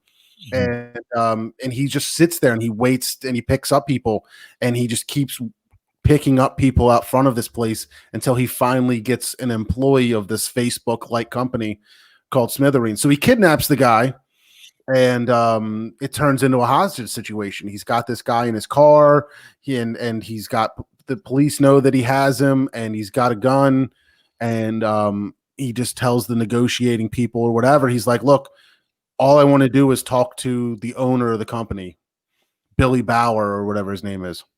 Something like that. Topher Grace. Topher Grace, yeah. I kept going, is that Topher Grace? Yeah. That's him. I thought one of the funniest parts was when they when he realized he was just an intern and he lost his shit on him. Yeah. When he was like, why do you I texted you, so like the way that it turns into a hostage situation, they like pull off into this field and he gets like stuck in the field and the cops are there, and they get out of the car, and he's like, he gets out of the car with the gun and he's like, if you come any closer, I'll shoot him. I texted you. I was like, if this happened in the US, the cops would just lit this guy up, and it would have been a real quick 20-minute episode. Right. Yeah, that's what you said. For real, as soon as he hopped out of the car with a gun, bang, bang, bang, bang, bang, done. And I was laughing with Robin too when like they had the sniper like on the car, and he's like, I can't get a clear shot. I'm like, then move. Yo, I said, moving. maybe change your position, dog. He's not changing. This was not moving. You've got the time, and it'll take you 30 seconds, and you've got a whole new angle. I think the snipers were stormtroopers. Just stupid as fuck. Yeah, there's no confirmation that they actually did anything. Right. There's no confirmation that they even hit anything in that episode at all. So I was pissed at the end, by the way. You're like, that's it. I get it. We looked up the I meaning. actually Googled it because I was like, I want to know what people are saying on the internet. I don't know what I'm missing, but what to me, what I thought was crazy is, the whole scenario why he's an upset guy to begin with is that there's a car accident. Him and his fiance are in the car. They have a head-on collision with another car. The fiance dies, the other guy dies, and this angry guy survives. He checks his phone because he gets a notification about something, reads it, looks down at his phone, veers off the road, and smashes into this guy. The guy driving the other car was a drunk driver. He was drunk. They both died, but they blamed it on the drunk driver instantly. So he's living with all this guilt, knowing that nobody else knows. But he's the one responsible for killing his fiance in this car accident. So he wants to tell. That was one of the more powerful things to me, is that I put myself in his shoes and realize that like he says, if I leave a note with all of this stuff on here, and then I kill myself or something, it gets nowhere. Nothing happens. But if I get a hold of you and tell you my story and come clean and confess, then I feel like I'm doing, a lot more or whatever for myself, getting it off my chest than just like leaving a suicide note. I thought that was pretty true, because if you think about it, it would just be like another guy that took his life and would never have any notoriety. But this so be a much I gotta take it the other way. So because this guy was an asshole and checked his phone while he was driving and killed his fiance, he's got to take somebody else hostage? That's what Jackie Yeah. said. Yeah. I was like, he's going to blame this guy because he looked at his phone, even though he's the one driving the vehicle. I thought that's what I thought he was going to do. I thought he was going to full on put blame on the Topher Grace character. Which he didn't, but he didn't. But that's what that's where he demanded to talk to him, and you're like putting it all together, and you're like, oh, he can't take responsibility. And then he did take responsibility, but he does have a conversation with Topher Grace's character. I actually really enjoyed that dialogue between them. Which is he's physically modeled after Jack from Twitter anyway. The interaction that they have is so important because it plays into a lot of the things that they kind of go over in the Social Dilemma movie. And if you listen to the Humane Tech puts out a podcast called Undivided Attention. It's really good. They talk about different changes that they could make in the tech community that would make it a more humane space, something that would encourage time off from it. Something like, they mention it at the end of Ready Player One, and they mentioned it in their podcast as well. Like if Twitter were to shut down 2 days a week, you know what I mean? If like things like that took place where it was less about the clicks, it was less about that, and it was more about the exchange of accurate information and the promotion of that, the promotion of actual knowledge instead of the promotion of fraudulent knowledge. And it's definitely something to look into because that's the stuff that I'm really interested in now is how do you change this? Because Mark Zuckerberg made Facebook to rank women in college. That's where that came from. But the inventions that followed, the like button and things of that nature, which has made drastic increases to suicide rates in teenagers. But when it started, it was something that was supposed to spread joy. Like it was supposed to be something that is like, hey man, like I haven't seen you in 10 years since we graduated high school, but I like this post you just made. I like this original thought that you just posted. And then it turned into, oh, I didn't get enough likes on my selfie in this limited amount of time. And I'm a teenage girl and I can't contain myself and I can't handle that. And it's just a totally different thing than it was actually invented to be. And that's kind of what Topher says in the episode. He's just like, it spun completely out of control. Exactly. And we treat it more with like the ideals of a casino on keeping you in and keeping you energized and hitting you with those dopamine levels over and over again. Just like you say over and over again, the Social Dilemma, it talks to a lot of those points about how addictive it is. And if you put yourself in his shoes and think about, all right, you've got this anger inside, you've got this depression, and you feel like in your bones that you're a good person, but you fucked up. Would you not help but think that like there's a problem with the social media and that contributed? He shouldn't have done it, but it contributed to it. And he feels like, I'm a good guy though. I would never put anybody in harm, but this fucking thing that I'm addicted to, they make it this way. And it fucked me up. And now I caused this accident. And then he's sitting around depressed as fuck, like just watching everybody on their phones. Like it's going to happen again. Like it's just gotten way out of control. So like, I think if you think about it from that position, of course it's unrealistic or that like he would blame the CEO of the company, but I'm sure you can imagine why he has that ill will towards I like that episode a lot because aside from the stormtrooper snipers, the episode was very believable, very relatable, and unlike the pig fucking prime minister, I could relate with that guy's character, and I could kind of see myself taking the majority of the steps that he took in that situation, because like not necessarily initiate, like I could relate. I'll just say that I could relate to his character in a way that like yeah, he recognized that he made a mistake, but he also recognized that he was addicted to finding out who liked that dog photo or whatever he said he posted. That was the biggest part for me, was like, she died because I of a dog photo. Yep. Like, she died because I needed to know who liked that. Yep. You know, and that's Crazy. crazy.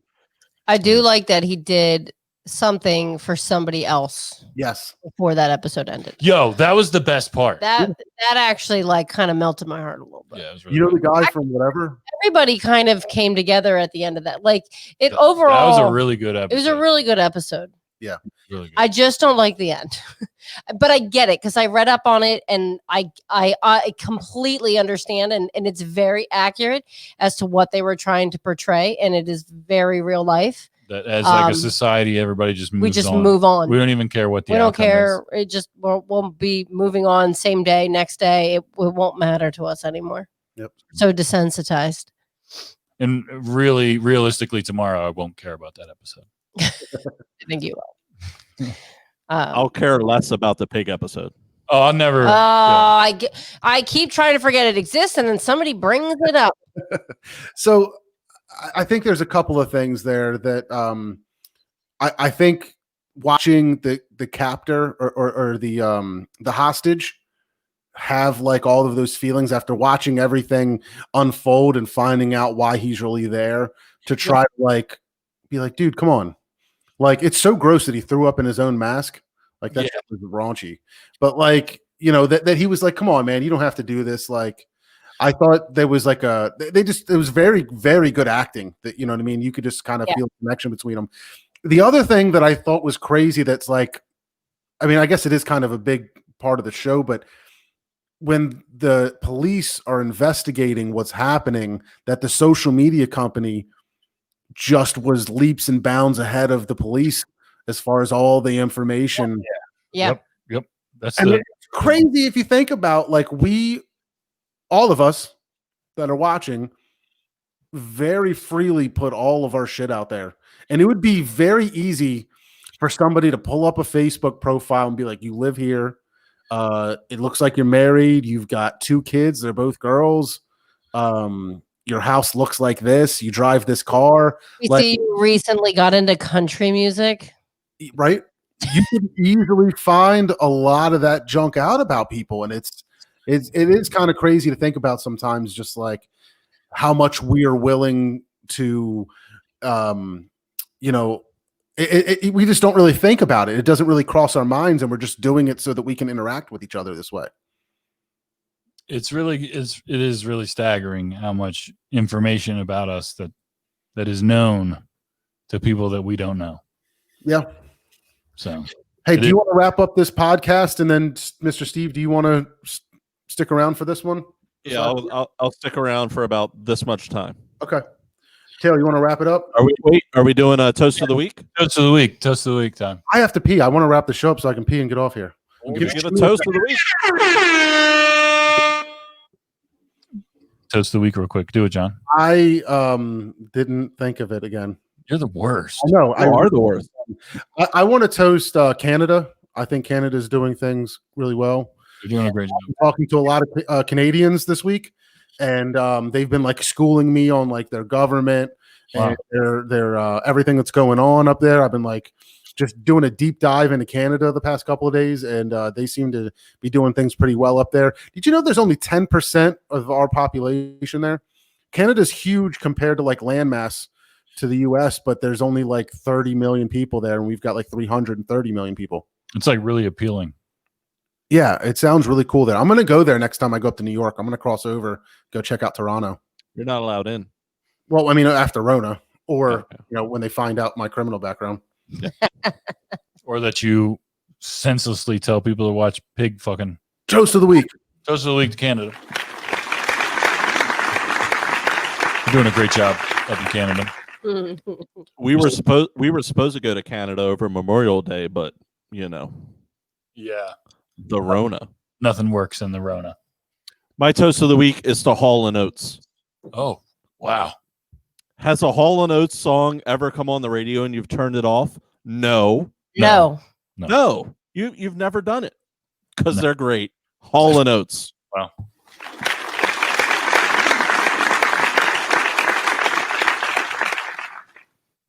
Wow. My toast of the week this week. I'm not going to get political, but by the time that there is another Might Be Brews episode, there will be another president of the United States. My toast of the week is to Joe Biden. Good luck to Joe Biden and Kamala Harris. Like him or not, I hated Donald Trump before he was president. I will continue to hate Donald Trump the rest of my life, the rest of his life, whatever. But not to get political, but I don't really have a. You got political. No. It's not a Republican thing. I just never liked that fucking guy. But I don't really fucking like Biden either. But hopefully he does a good job. So Joe Biden. Did you go already? Steve went already. What did you do? Hall and Oates. I'll do it again.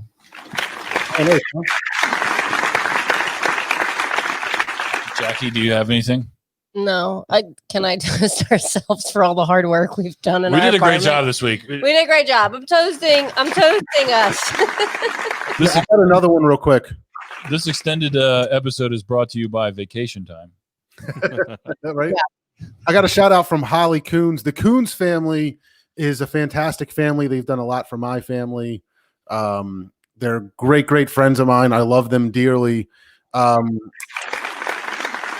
Steve Coons, very good friend. His wife, Nikki, who's a fantastic lady, turned 50 today. It was her birthday. We were going to try to do a drive-by and didn't get a chance to do it, but 50 years old, probably the hottest 50-year-old around. But shout out to them. Happy birthday, Nikki. Hopefully one of your kids sees this and let you know. But yeah, that's what I got. It's a great job by everybody. Listen, if you guys have taken the time to hang out with us, watch us on YouTube, Facebook Live, comment, listen to the podcast. We appreciate you. Thank you so much. Make sure you check out mbnnetwork.com. It's never been easier to find your new favorite podcast. And make sure you check out our sponsor, cbd.com. Use promo code MBN. Get 20% off free shipping and free stuff. My name is John, Mr. Steve, Taylor, Jackie. Always a pleasure. We will talk to you guys next time. Bye. See ya.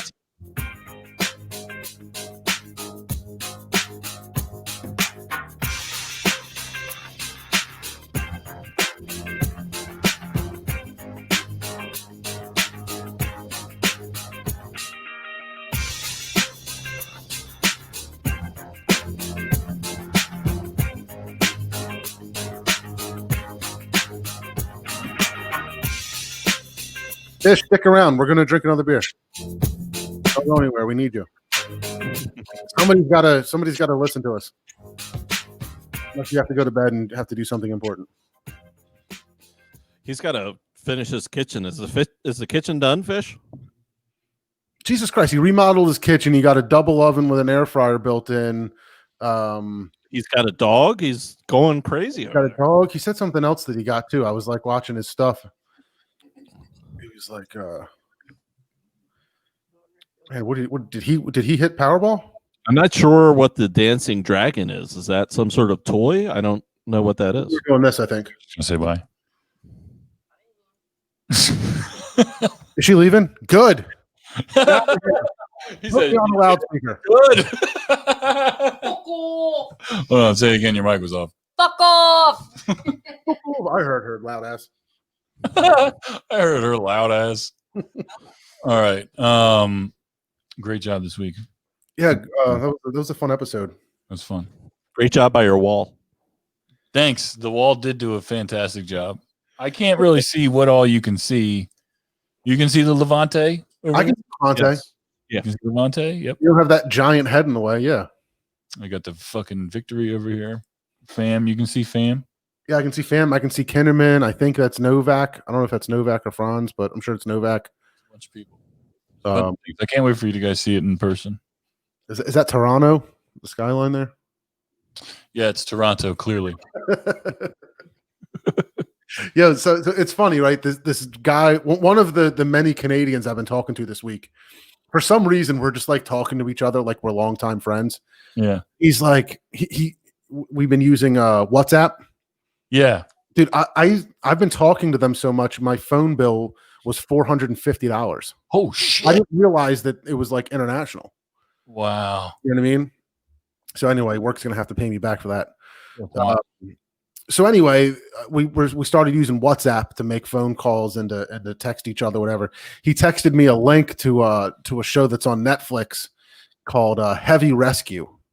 And he's like, I love this show. You got to check it out.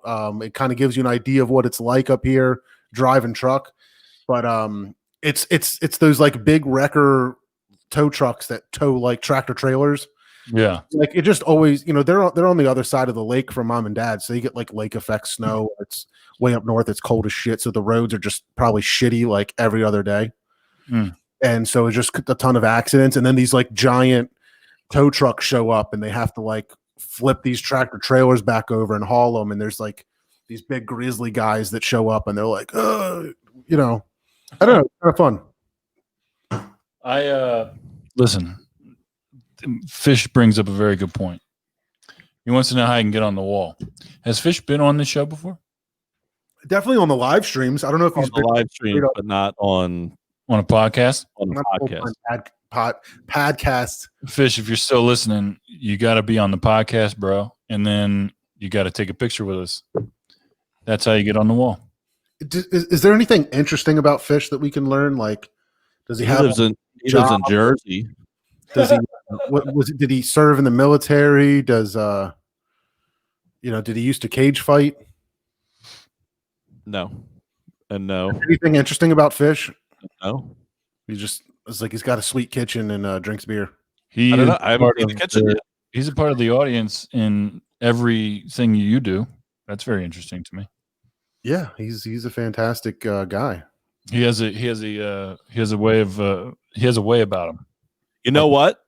He has been running his fantasy league since about 2002, 2003, and never won it. And never won. That's almost impossible. Oh, he's a gardener. Fish does have a green thumb. I can talk about that for a good 20 minutes. Seconds.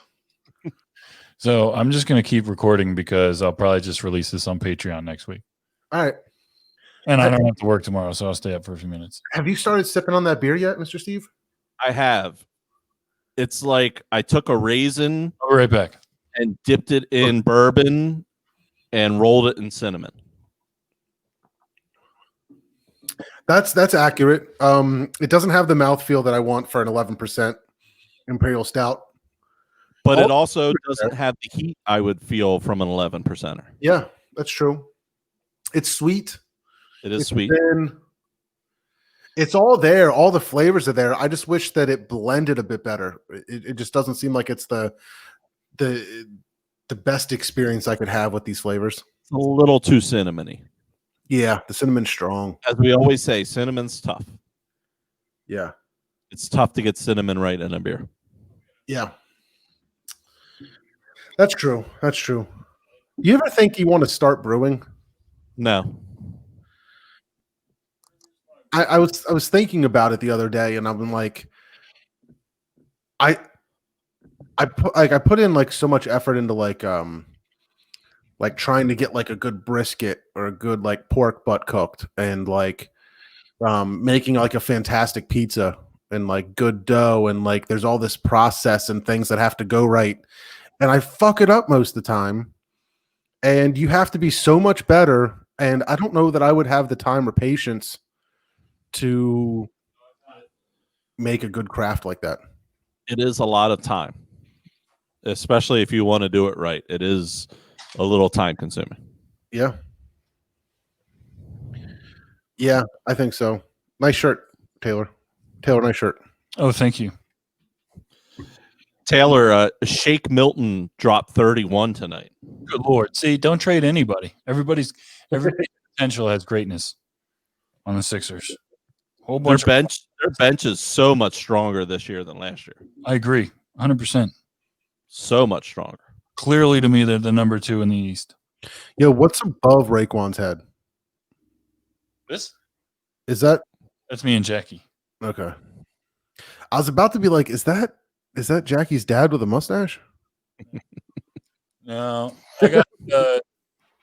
There's a picture. You definitely can't see it now. Yeah. There's a picture of you, me, Jackie, and Robin from Run the Jewels up there. Oh, that's cool. There's a whole. You know what it is. The little 3-picture collage from our Vegas trip. Yeah. I found some vintage photos. There's an old school picture of me, co-host Kevin CJ up there. Nice. Yeah, that's gonna be fun. I'm looking forward to like I don't even feel like finishing this beer. It's so nice in here too. So you guys remember when we would record, and most likely the next time that we are going to be able to get together, it's going to be hot or hotter than it is now. And you guys remember I'm very stingy with the air conditioning, especially with recording, and that's still the case now. But if we're here, we have a ceiling fan that does not affect recording. Oh, that's cool. So it's fantastic. That sounds great. It's really nice.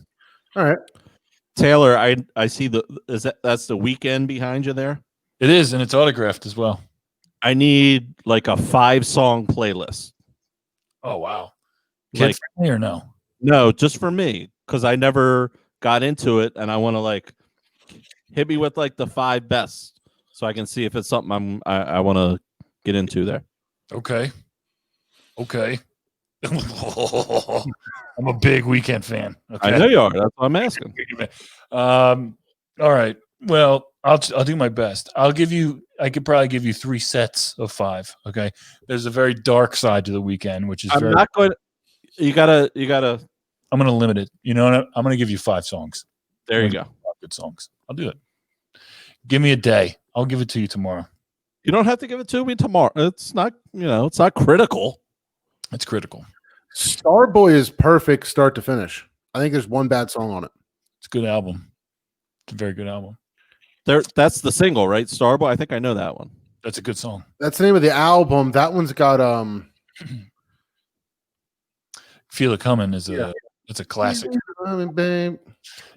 Is that whole album done with the robots? With Daft Punk? No, just those 2 songs. Okay. Yep, just those 2 songs. He's got a lot of good music, man. He's got a lot. He's a really good artist. He's got like one bad album, and that was like his first album. It was bad. I heard the new Taylor Swift shit's good. I wouldn't know. I don't know. I hear it is. Everybody that talked about it. She got like what 4 albums this year? I don't know. Maybe there's like a one on Disney Plus. I like almost started watching it. Did you guys get a chance to listen to the MF Doom tribute for Tunes last week? I've been slacking big time. I've been talking to Canadians and watching Heavy Record. Completely honest, I had never heard of him until he died. Right. Could not name a song. A lot of people. I probably wouldn't have heard of him if it wasn't for Taylor. Yeah. Back in whatever fucking when. Yeah, a long time ago. Yeah. He. I said something. I saw something that his streams blew up like 870% since he died, which is fantastic news. Fantastic news. Well, when you get like 3 or 4 streams a day, yeah, it's not hard. Fun fact: if you go back and listen to that episode, it would have been last week's episode of Might Be Tunes. Yep. So a week ago today. I have the link in the bottom of the description of the episode for the Spotify playlist that I made for the show. Mm-hmm. And the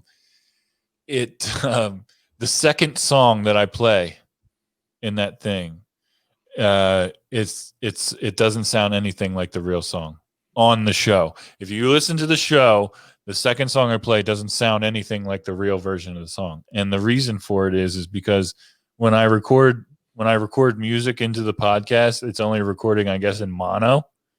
And he has things in that song that switch back and forth.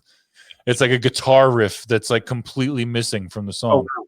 So like when I'm listening to it, when I'm making the episode, I was like, this is fucking rocking. I'm fucking into it. Like this episode is going to be great. And then I listened to it the next day and I was like, what is this?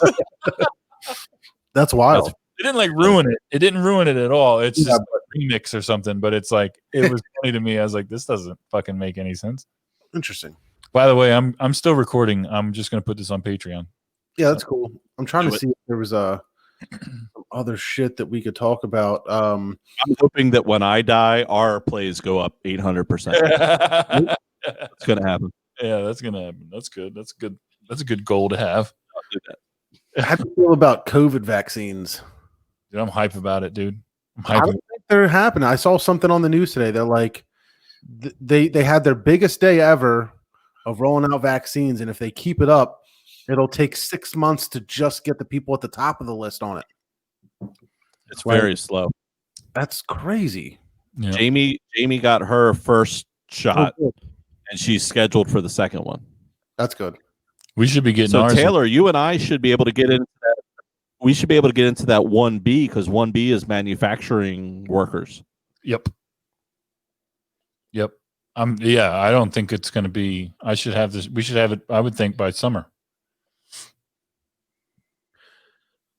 I would think Which would be before that. kind of up on the list, maybe. I know my company applied for it or whatever you have to do to get like moved up on the list or whatever. But Yeah. yeah, I'm excited for it. I did hear that I heard that somebody in Florida, some doctor recently got the vaccine and then he died from like a crazy like blood problem, blood disease or something, blood infection. But they're doing an investigation on it. They don't believe it has anything to do with the vaccine. But it's just kind of shady. Or I've process. only heard like a couple people that had like I think it was like less than 30 people that have like reported like allergic reactions to it and stuff. Yeah, that's good, man. Because I mean, if there's been a few million Johns put out already, and there's no zombies yet, Yeah, so far so good. Yeah, we'll see how long that takes. I mean, nobody knows for sure, but For all we know, there could just be a switch that they they put some stupid thing inside you and like, you know what? I don't even want to keep going. It's not even fun anymore. You can't even have fun about it anymore because somebody stupid will believe it anymore. It's crazy, dude. You said we're going to put this out for Patreon. Who's all our Patreon guys right now? Oh, good question. Did we get any new Patreon subscribers? I haven't. me and Brett. Yeah, Brett's on there still. Brett and Laura didn't check in today. What the fuck's up with that? Yeah, what is up with that? Fuck, Brett. I don't think they give a shit about the show. Yeah, it's what it is. Just waiting for a relatable radio episode. Yeah. No, I don't. It's hard for me to see who's on there on the phone, but we still have a bunch, and our Patreon isn't very active. But you know what? I haven't been the most active on Patreon either, and that's something that I mentioned in this past week's episode of Patreon. It was me and Jackie, and we just kind of sat down and just talked about our vacation and just kind of, gave a little update on us and what we were doing this week and working on the studio. And,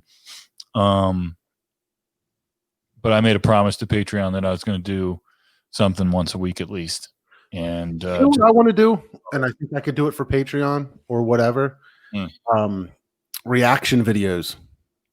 Oh yeah, that'd be fun. Like have people send shit in, and I'll like, maybe we could do it on the screen together, and put it on the side, John, or something. But like, I think it would be fun to do like a, but you know what I mean? Like do a reaction video and have, like drink a beer while doing it or something, and just have somebody say like, "Oh, I want you to like listen to this song by so and so," and just put it or whatever it might be. You know what I mean? Like, I love Tool, so like I watch a lot of like the Tool reaction videos, and it's cool to see somebody that's like, a classical music composer that doesn't know Tool that well to like listen to like a crazy Tool song and be like, what the fuck is going on? Like, that's kind of cool. But like, I don't know. Like, I feel like I don't know anything about some of the most popular music out there. Like, people always, I don't know, what were you guys talking about? You and Jeff Norman recently. Like, I don't know much about like the classics like Prince and Billy Joel, and I don't know why they're the first two that popped in my head, but like there's a bunch of shit that like I know is like fantastic music, or at least know that like they have influence on people that I just have never ever gone down those roads. You never went down the David Bowie road, did you? David Bowie, that's what it was. I don't get into David Bowie all that much.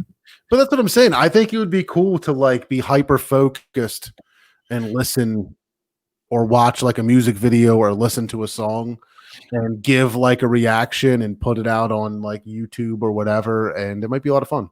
It would be fun. I would do maybe I should start asking people to give you suggestions. Send me suggestions for shit to do a reaction video to. Those things are very popular. A lot of people, like I saw, it was like the first time they ever heard Rage Against the Machine, or the first time they heard, Phil Collins or Genesis, rather, the In the Air Tonight or whatever. That stuff is awesome. Like people do it for everything. Movie trailers, everything. Yeah. I'm really glad that we did not do that for the pig fucking episode, because it would not have been. I did think about that. They do like the stream parties or whatever. I was like, maybe we could like all hang out and watch something, but it's just been this like, what the fuck? I wanted to get co-host Kev would be a lot of fun for reaction videos because of how stupid he is, and like just the way that he like reacts to things is like generally dumb, and like I wanted him to watch Moonlight, the movie Moonlight. Oh boy. Oh man. You haven't seen it? Okay. Well, one part of Moonlight. I know that there's gay shit in it, but yeah, there's like a very intimate hand job moment on the beach, and it's just like this thing that you kind of see coming, but you don't see it coming as detailed as it was and intimate as it was. But coming. Yeah, and I wanted to see Kev's I've always wanted to see co-host Kev's reaction to that, just because I think he would either break his TV or jump up and down hard enough to I don't know, go through the fucking floor or something. He's just such a weirdo. All right, I don't know what order to do it. Did you watch the episode of Black Mirror where they do the redos and they can watch their own memory? No, that's next on the list though. That's the one, everything about yourself or something, the history of yourself or something. I'm gonna hit the boys' room there, boys. Yeah. Well, Taylor, what I think is cool for you is that. Go ahead. Oh no, I was just gonna say we watched the Star Trek episode after we watched the Hate of a Nation or whatever it was, the one with the bees, and then we watched out in the USS Callister where they put a John on their head. Yes, on the side of their head. Yes, that technology is in multiple episodes. Okay.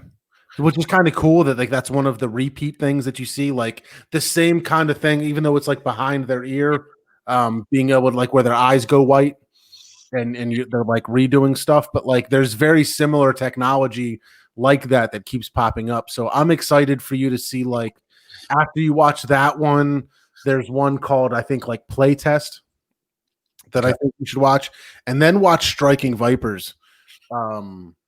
I'm really curious to get your reaction to Striking Vipers, because there's definitely this thing happening and you're not sure, it definitely feels like something weird's gonna happen, and then weird stuff does happen and you're what the fuck does this mean? I don't understand. And I think I don't know. I think it's gonna be wild for you to check out. For a long time that I was going to be into the show because I'm into the things that it's mostly talking about. So that's why I'm so surprised that you weren't into it. Because when I think about a show like Smithereens, it's it touches on all the things of the social dilemma that you posted about for days. So, but let me just ask you this, because you've seen all the episodes, right? Yeah, I think so. You've seen all of them? I think so. None of them are quite as disturbing as the first one. Let me just get that out of the way. Let me just say it. No. Oh, okay. Because that's listen. That extremely disturbing. That's the only reason. Like she hates that first episode, and she's been turned off by it to the point where it's just like there's so many other things to watch, and we've watched so many other things. But you brought it up you said you wanted to talk about it on the show, so I made a point to watch it. But now that I know that the production value is as good as it is and the writing is as good as it is, we watched 2 more episodes after the 2 that you told us, and we'll watch them. We'll watch them. I like that USS Callister a lot. I like that episode a lot because I like the guy that the captain, actor. Actually, that was an all-star episode. There was a bunch of people in that. The bad guy in the Star Trek thing was the funny guy in Game Night, the guy who slid. That's Game Night. That's what I was going to say. I love that movie. That shit's so funny. The captain in that was from Game Night as well. Yeah, that's what I was thinking. The Game Night. Who's the bad guy? What? No, the guy from the bad guy in his Star Trek world, the guy with the long hair and the rocket launcher. Why can't I think of who that is? He's also in Game Night. He was in Game Night. Friend.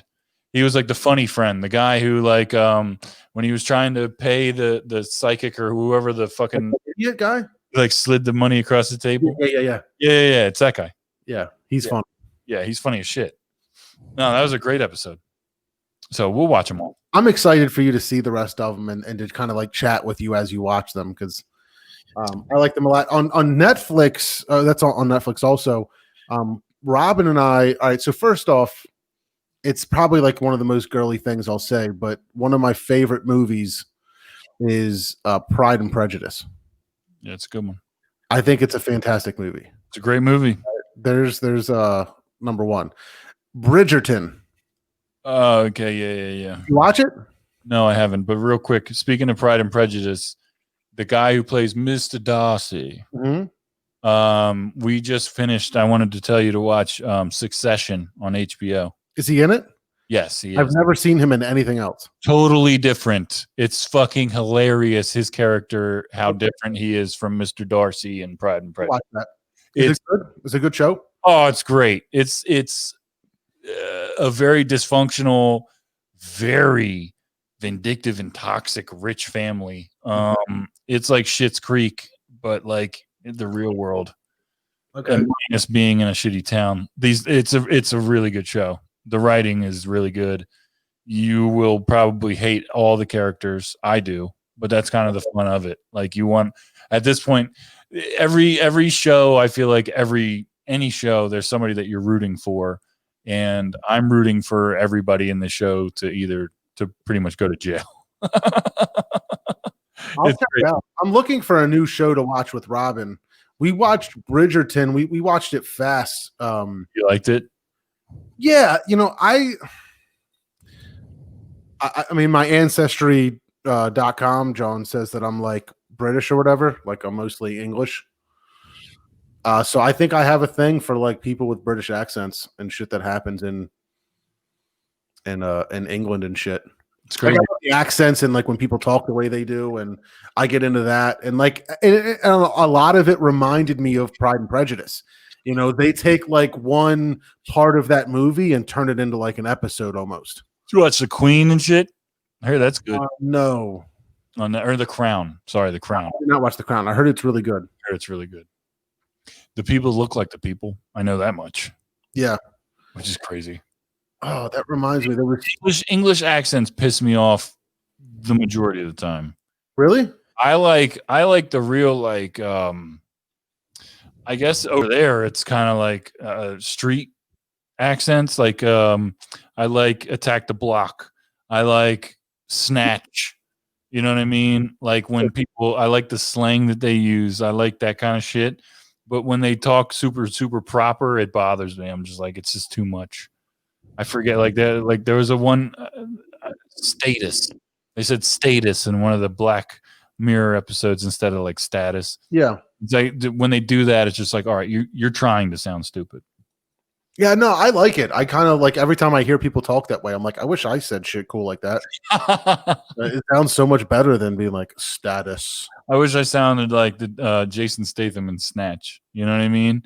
Like, I like that. Yeah. And there's like a very different, and that's what's cool about it, right? Like there's always like I don't know, different directors, different writers, and different places give you different accents in that part of the world, which is pretty cool.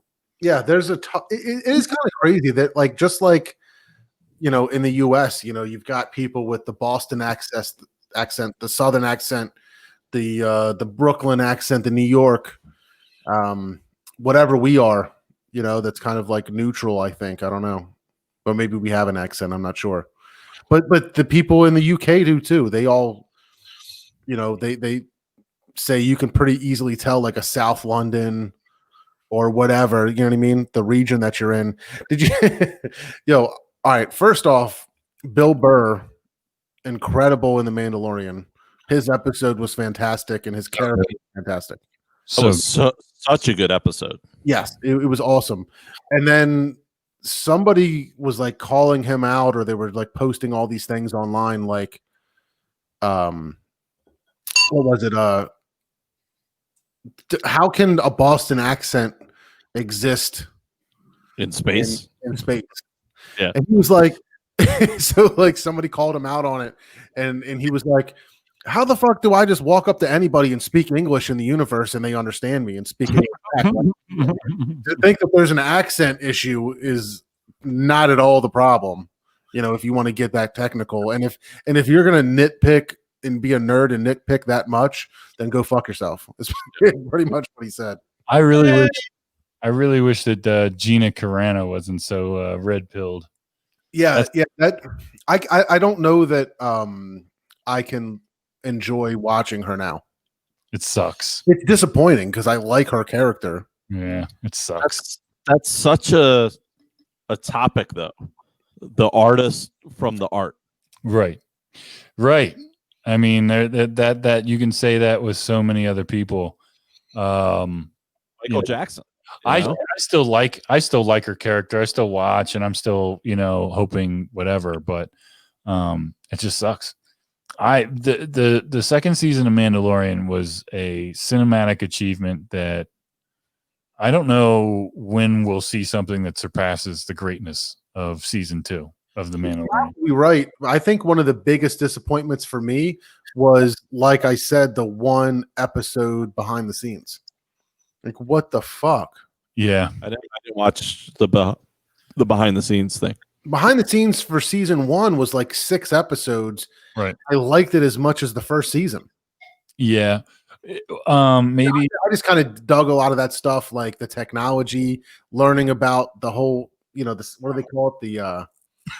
The screen that they use. Yeah, I forget what they call it, but just all that stuff was just so fascinating. And then the fact that they were talking about it. Well, that they did the whole second season that could have talked about so much. Like they could have done an entire episode on the significance of like Ahsoka. Yeah. And, everything that went into how they did Luke Skywalker. It's dumb. Like it's a missed opportunity. When this episode comes out, that WandaVision show starts. I'm excited for that. I'm excited for some Marvel shows. Tell me what that is, because like I'm trying. I don't know. I don't understand what it is. I don't either. You have to watch it to find out. Okay. I don't know. Tomorrow? I think it comes out tomorrow, right? Yeah. Yep. When this show comes out. Well, sorry. Yeah. Not when this Patreon show comes out. Sorry. This is on Patreon. But when Friday the 15th. Okay. I mean, for it, I just don't know exactly. So from what I can tell, because they haven't released much details about it, it kind of sounds like they're just in some sort of other dimension, or they're kind of skipping between dimensions. Steve, they might be inside of his stone or something. Who knows? Okay, we were going to talk about this a little bit. Alternate comic book dimensions. Oh yeah. So I saw something kind of interesting online, that DC is going to go hard into the multiverse. aspect which I'm not a big fan of the Flash, but supposedly the Flash with the show and the movie is going to be able to go interdimensions and do all kinds of stuff. Yeah. What I believe it's already been happening. Yes, I'm sure. And Mr. Steve is big in that show, right? Yeah, we've been watching. We're up through 4 seasons, I think. Okay. Did you watch the Arrow at all, Steve?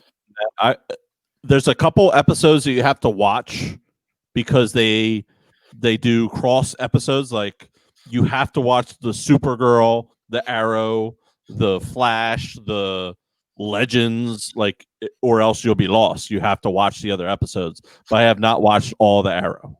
Yeah. I guess that's the show that started it all for them, for that DC WB kind of thing, because they call it the Arrowverse. Mm-hmm. And Arrow's done now, I think, right? They ended it last year or something. They might have. I don't know. I don't know. We just on HBO Max they have the DC shows and stuff, the Doom Patrol and Titans. We're almost done season 1 of Titans. I like it a lot. Okay, I like it a lot. It's very cool, and I'm excited because I looked ahead because there's 2 seasons, I think, and it basically focuses on Robin. He's the main character in Titans, and he kind of builds his own little superhero team, which is known as the Titans, which is a comic book thing. Yeah. And eventually he turns in. He's Nightwing, I guess, at the end of season 2. So I'm excited to see that. The guy who plays he's in Game of Thrones. He's the guy who was obsessed with Khaleesi, started to turn into stone. You know what I'm talking about? Yes. Steve, you didn't watch Game of Thrones? John, you know? Yeah, I know you're talking about. I can't think of his name, but that's who plays Bruce Wayne. I haven't seen him yet in the show, and I don't think Batman really makes an appearance, but that's who plays Bruce Wayne. So the reason I bring this up is because I read an interesting article that said Michael Keaton is coming back as Batman. Yes. And that he's going to potentially be in the Flash movie. Yes. As Batman, an older Bruce Wayne. And that they're also working on a Batman Beyond movie where he's older Bruce Wayne passing the torch to the next guy. I would fucking jizz in my pants. I would definitely be excited. Fully. Would you jizz on a pig? Absolutely. For Michael Keaton. Batman again. Batman Beyond is one of the coolest adaptations of Batman, in my opinion. I like the idea of like a super futuristic Batman. I think that hopefully they do it, and I hope that like somebody cool like fucking, I don't know, what's his name, Timothy Chalamet, whatever his name is, the guy from Dune coming up. Somebody like that could be the new Batman in that. DC really has to get their shit together as far as the movies are concerned. They've really got to do something because they got to stop making all the movies twice. The Justice League was shitty, but I can't wait to see the Zack Snyder cut. We'll see how much better it is. You know, I thought that I don't think I watched Justice League, but I watched Batman vs Superman. I was like, it's not that bad. I definitely don't like. Dude, the 3-hour director's cut is way better. Really? Way better. Look it up. I hate that it's so dark. Not like subject matter, but visually dark. Yeah, I get you. I loved Man of Steel. I was Man of Steel is one of the best comic book superhero movies ever made, in my opinion. Yeah. It's so good. Dude, Justice League is a joke. If you go, John, all you have to do is watch the first 5 minutes of Justice League to know that movie is a joke. Okay. Because they have it. Henry Cavill, is that how you say his name? Yeah. He was filming the weird mustache thing. Yes, dude. The whole bottom of his face is CGI. Yeah. And for the majority of the scenes, it's his mouth is over here. What the It's fuck? like clearly the fakest face you've ever seen. We'll just put it out. Fuck them.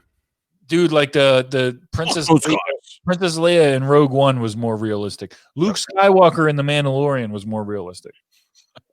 It really was. I do have to say that I had the girls start watching the last season of the Clone Wars with me, Oh, okay. and they love it, and I love it. It's dark. It's so good, and I love at the end of it when it really ties hard into episode 3, and they're like, when Ahsoka all of a sudden gets the Force John where Anakin's killing Mace Windu, and it's all at the same time, and Darth Maul's just like, he's a trickster. Jackie and I watched that episode after excuse me, after the Ahsoka episode on The Mandalorian. I was like, Jack, you got to watch this shit. Just watch this last episode and how powerful. It's as good as the movies to me. It is. It's so well done. Yeah. Incredible storylines. All of the stuff ties in and just like is so relevant and makes sense. And then I was purposely doing it because I told the girls, like, when this is done, we're going to watch episode 3 because it's crazy. You could talk to Maddie today and be like, who's Anakin Skywalker? And she'll be like, he turns into Darth Vader. And I'm like, who's his Padawan? And she'll be like, Ahsoka. Like she like knows the vocabulary and like the family trees, if you want to call it. That's but awesome. I so badly want her to get to watch episode 3 and get into the characters and see those final scenes where Obi-Wan's like, I was trying to, to be the chosen one.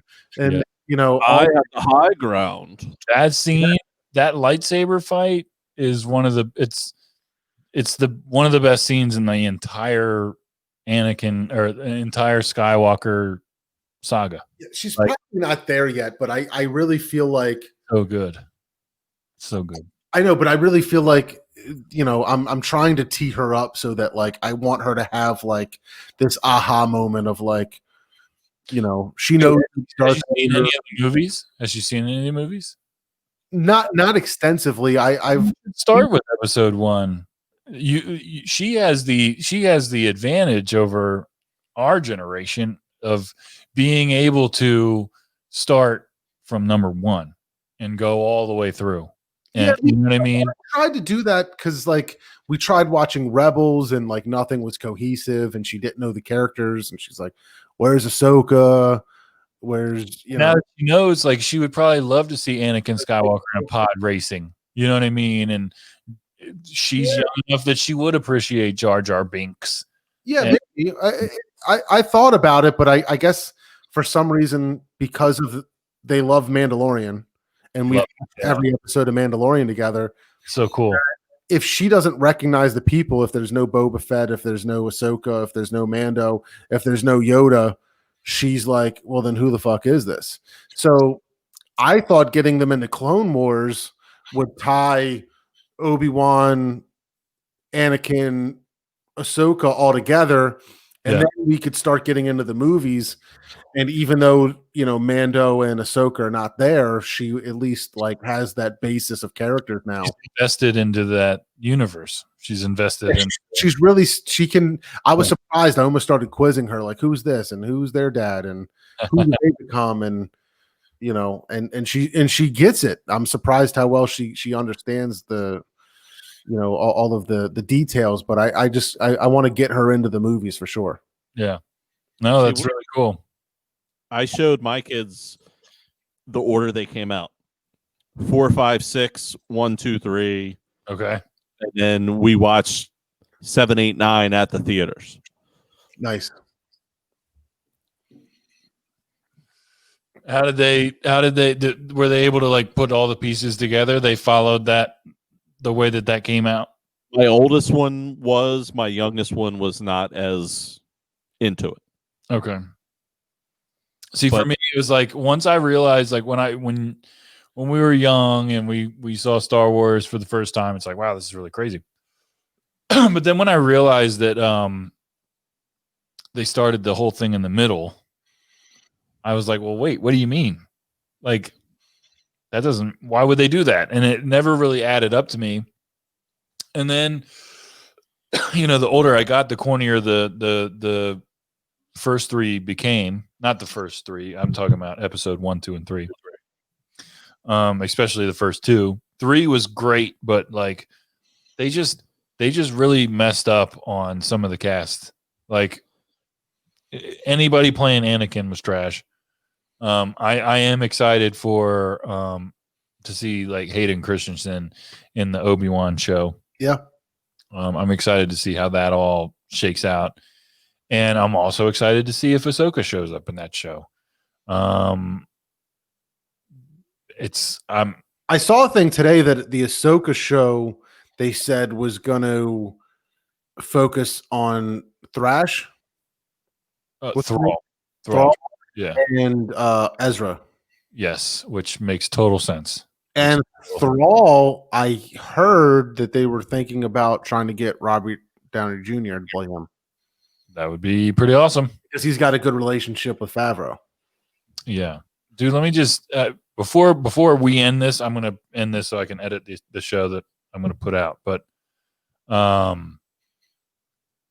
really Favreau and Filoni, they have given countless people a version of Boba Fett that we've all been waiting for. They've given us a version of Luke Skywalker now that everybody's been waiting for. They've given so many people were waiting to see Ahsoka's story continue and to see what happened with her. And it's just such an unprecedented new chapter for Star Wars that is just so great. And I can't fucking wait to see where it goes and to see, like, I feel like the future is bright in that franchise. Like they have it under control. I feel the same way about that I feel about like the MCU now that I feel that way about Star Wars. Yeah. And I really didn't feel that great about Star Wars with the newest 3 movies, especially like kind of like the episode 8, whatever, the last Skywalker or whatever. I have something to say about that too. Shit was horrible. Yeah, Fish just brought up something really, really positive here. Deadpool was recently announced to be in the MCU, and he's staying rated R, which is going to be fucking great. I just saw that in the chat. I don't even know how it is, but did you hear anything about them redoing Rey's story? That would be the corniest thing that they ever did, and they should never ever do anything like that. So Rey in this universe that we know is a Palpatine. Yes. And that's how she got the Force and whatever. And they're thinking about redoing her story as a Kenobi. That would be the dumbest thing ever. That would be the dumbest thing ever. Because then you just wasted, 5 years of people's lives? Get over yourselves. Take it or leave it. That's the way it is. Move on.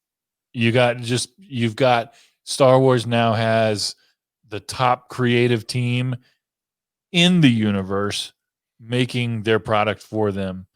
Get over it. Anybody who hates it, like me, get over it. It's not perfect. That's okay, because none of the movies are perfect. None of them. None of them. They're all corny as shit. Let me tell you something. The fact that like Boba Fett has such a huge following is remarkable to me. He literally didn't do a damn thing but look cool and eventually, by the looks of it, die. That's all he did. Yeah. He had a cool ship. He looked cool. He had a cool helmet, a cool gun that he shot a couple times. The back John that he shot, one time? The jetpack he used? One time, yeah. The fact that like people have him on his back, on their backpacks, he's in video games, fucking lunchbox. The fact that he didn't do a goddamn thing and was still one of the coolest characters in movie history, that's remarkable. And now he's in a TV show and he's literally slaughtering stormtroopers. That one episode where he got his armor back, low key, one of the coolest things Star Wars ever did. I brought episode 7, but like, Dude, the Ahsoka episode is the best TV episode you think of so? all time, in my opinion. Okay. As a huge Star Wars fan, from beginning to end, how she like enters it in that foggy field, so gangster. And the references to like the Bushido, like the samurai kind of shit, like mixed with like the spaghetti western throughout. It was like it was a perfect episode. It was a perfect episode of TV. Yo, did you see the Bill Burr John with Burt Kreischer, where they were like talking about the Mandalorian, and like Bert's like, should I watch it? And he was like, I don't know, I haven't watched it either. Bill Burr was just like, I don't know, I haven't seen any of it. It was funny because like in season 1, he was great, but like it wasn't anything remotely close to how stunning his performance was in season 2. Like the emotion was So good. And it so fit good. perfectly. Yeah. It just fit him perfectly. It Dude, was, and Pedro Pascal did an awesome job this season too. In that same episode. That same episode was great. And the way that it ended with him and Grogu was just, yeah. I will say that if foreshadowing is a thing, which it is, and Star Wars is really good at it, all signs point to Grogu being a bad guy. So we'll see what happens. Very interesting. We'll see what happens. I don't think that's kind of fucked up, right? Like, I don't think that's gonna happen. Anakin becomes a bad guy. Right. Ben Kenobi becomes a bad guy. Right. It's like according to the timeline, though. So my biggest question, as soon as we find out that it's Luke at the end of the season, my first question was, well, I guess, Kenobi. huh? I said Ben Kenobi, didn't I? Yeah, but Ben Solo. Yeah. As soon as we finish the season 2 finale, and you find out that it's Luke who shows up to take Grogu, my first thing was like, well, I guess Grogu dies because Kylo Ren burned that whole thing down. Anybody who trained with Luke is dead, and that apparently is not the truth, because that he burns his temple down approximately like 15 to 20 years after the events of The Mandalorian. So it's very possible that Grogu could have trained and moved on and maybe been. Let's see what happens, because I mean, Order 66 was supposed to be everybody, and they found people to survive and carry on storylines throughout the years. So they may do that with Grogu. That is an interesting point, that Luke's gonna fuck him up like he did everybody else. No, like that's a possibility. But what I mean is that Grogu wasn't there when Kylo Ren became Kylo Ren and killed. How many people does Luke try to train and get it wrong? He had, like, I don't know. Maybe he got the first one right. Is the point? Maybe he gets the first one right. Maybe not. Kylo Ren fucked up. We'll find out. But what I'm saying is that when Kylo Ren destroys Luke's temple, that's approximately 15 to 20 years after Luke Skywalker meets Grogu for the first time. So there's a lot of time in between. There's a lot of time that Grogu could have escaped that issue, or not been with Luke. Because they do say at the end of the show, like, I'll see you again. That's a promise. I believe that. There's no way that Jon Favreau and them aren't going to reunite those two in some way, shape, or form. And one thing that's cool about a lot of these shows that they're coming out with is that they are going to tie together to have crossovers and shit. A big event, they said. So, because I think the exact terminology was something like, it was like an event series. So like Boba Fett is going to be an event series, which leads me to believe that it's a mini series that will play into a bigger thing that they're building up to with what is it? The Rangers of the New Republic or whatever. Next season of The Mandalorian, the Ahsoka show, like all of it apparently is going to build to a bigger event, which I would assume would bring Luke Skywalker, hopefully this time casted by the dude from Marvel, Sebastian. Yeah. The Winter Soldier. and Grogu. Yeah. I would assume that all of this is going to build to something with Thrawn or the guy with whatever his name is with the dark saber and shit, all that stuff. Moff Gideon. So it's going to be pretty crazy. But yeah, I need to get out of here and edit a podcast and put it out. But this has been fun. Yeah, let's wrap it up. All right. Do we play music? We already played. Fuck it. I got it. Peace out. Patreon. Thank you guys so much. Peace out.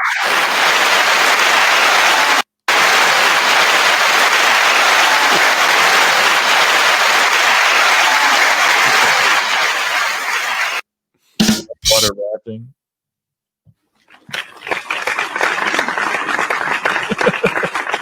All right, guys. Good night, everybody. Thanks for hanging out, and we'll talk to you next time. All right. Good night, guys. Later. Later.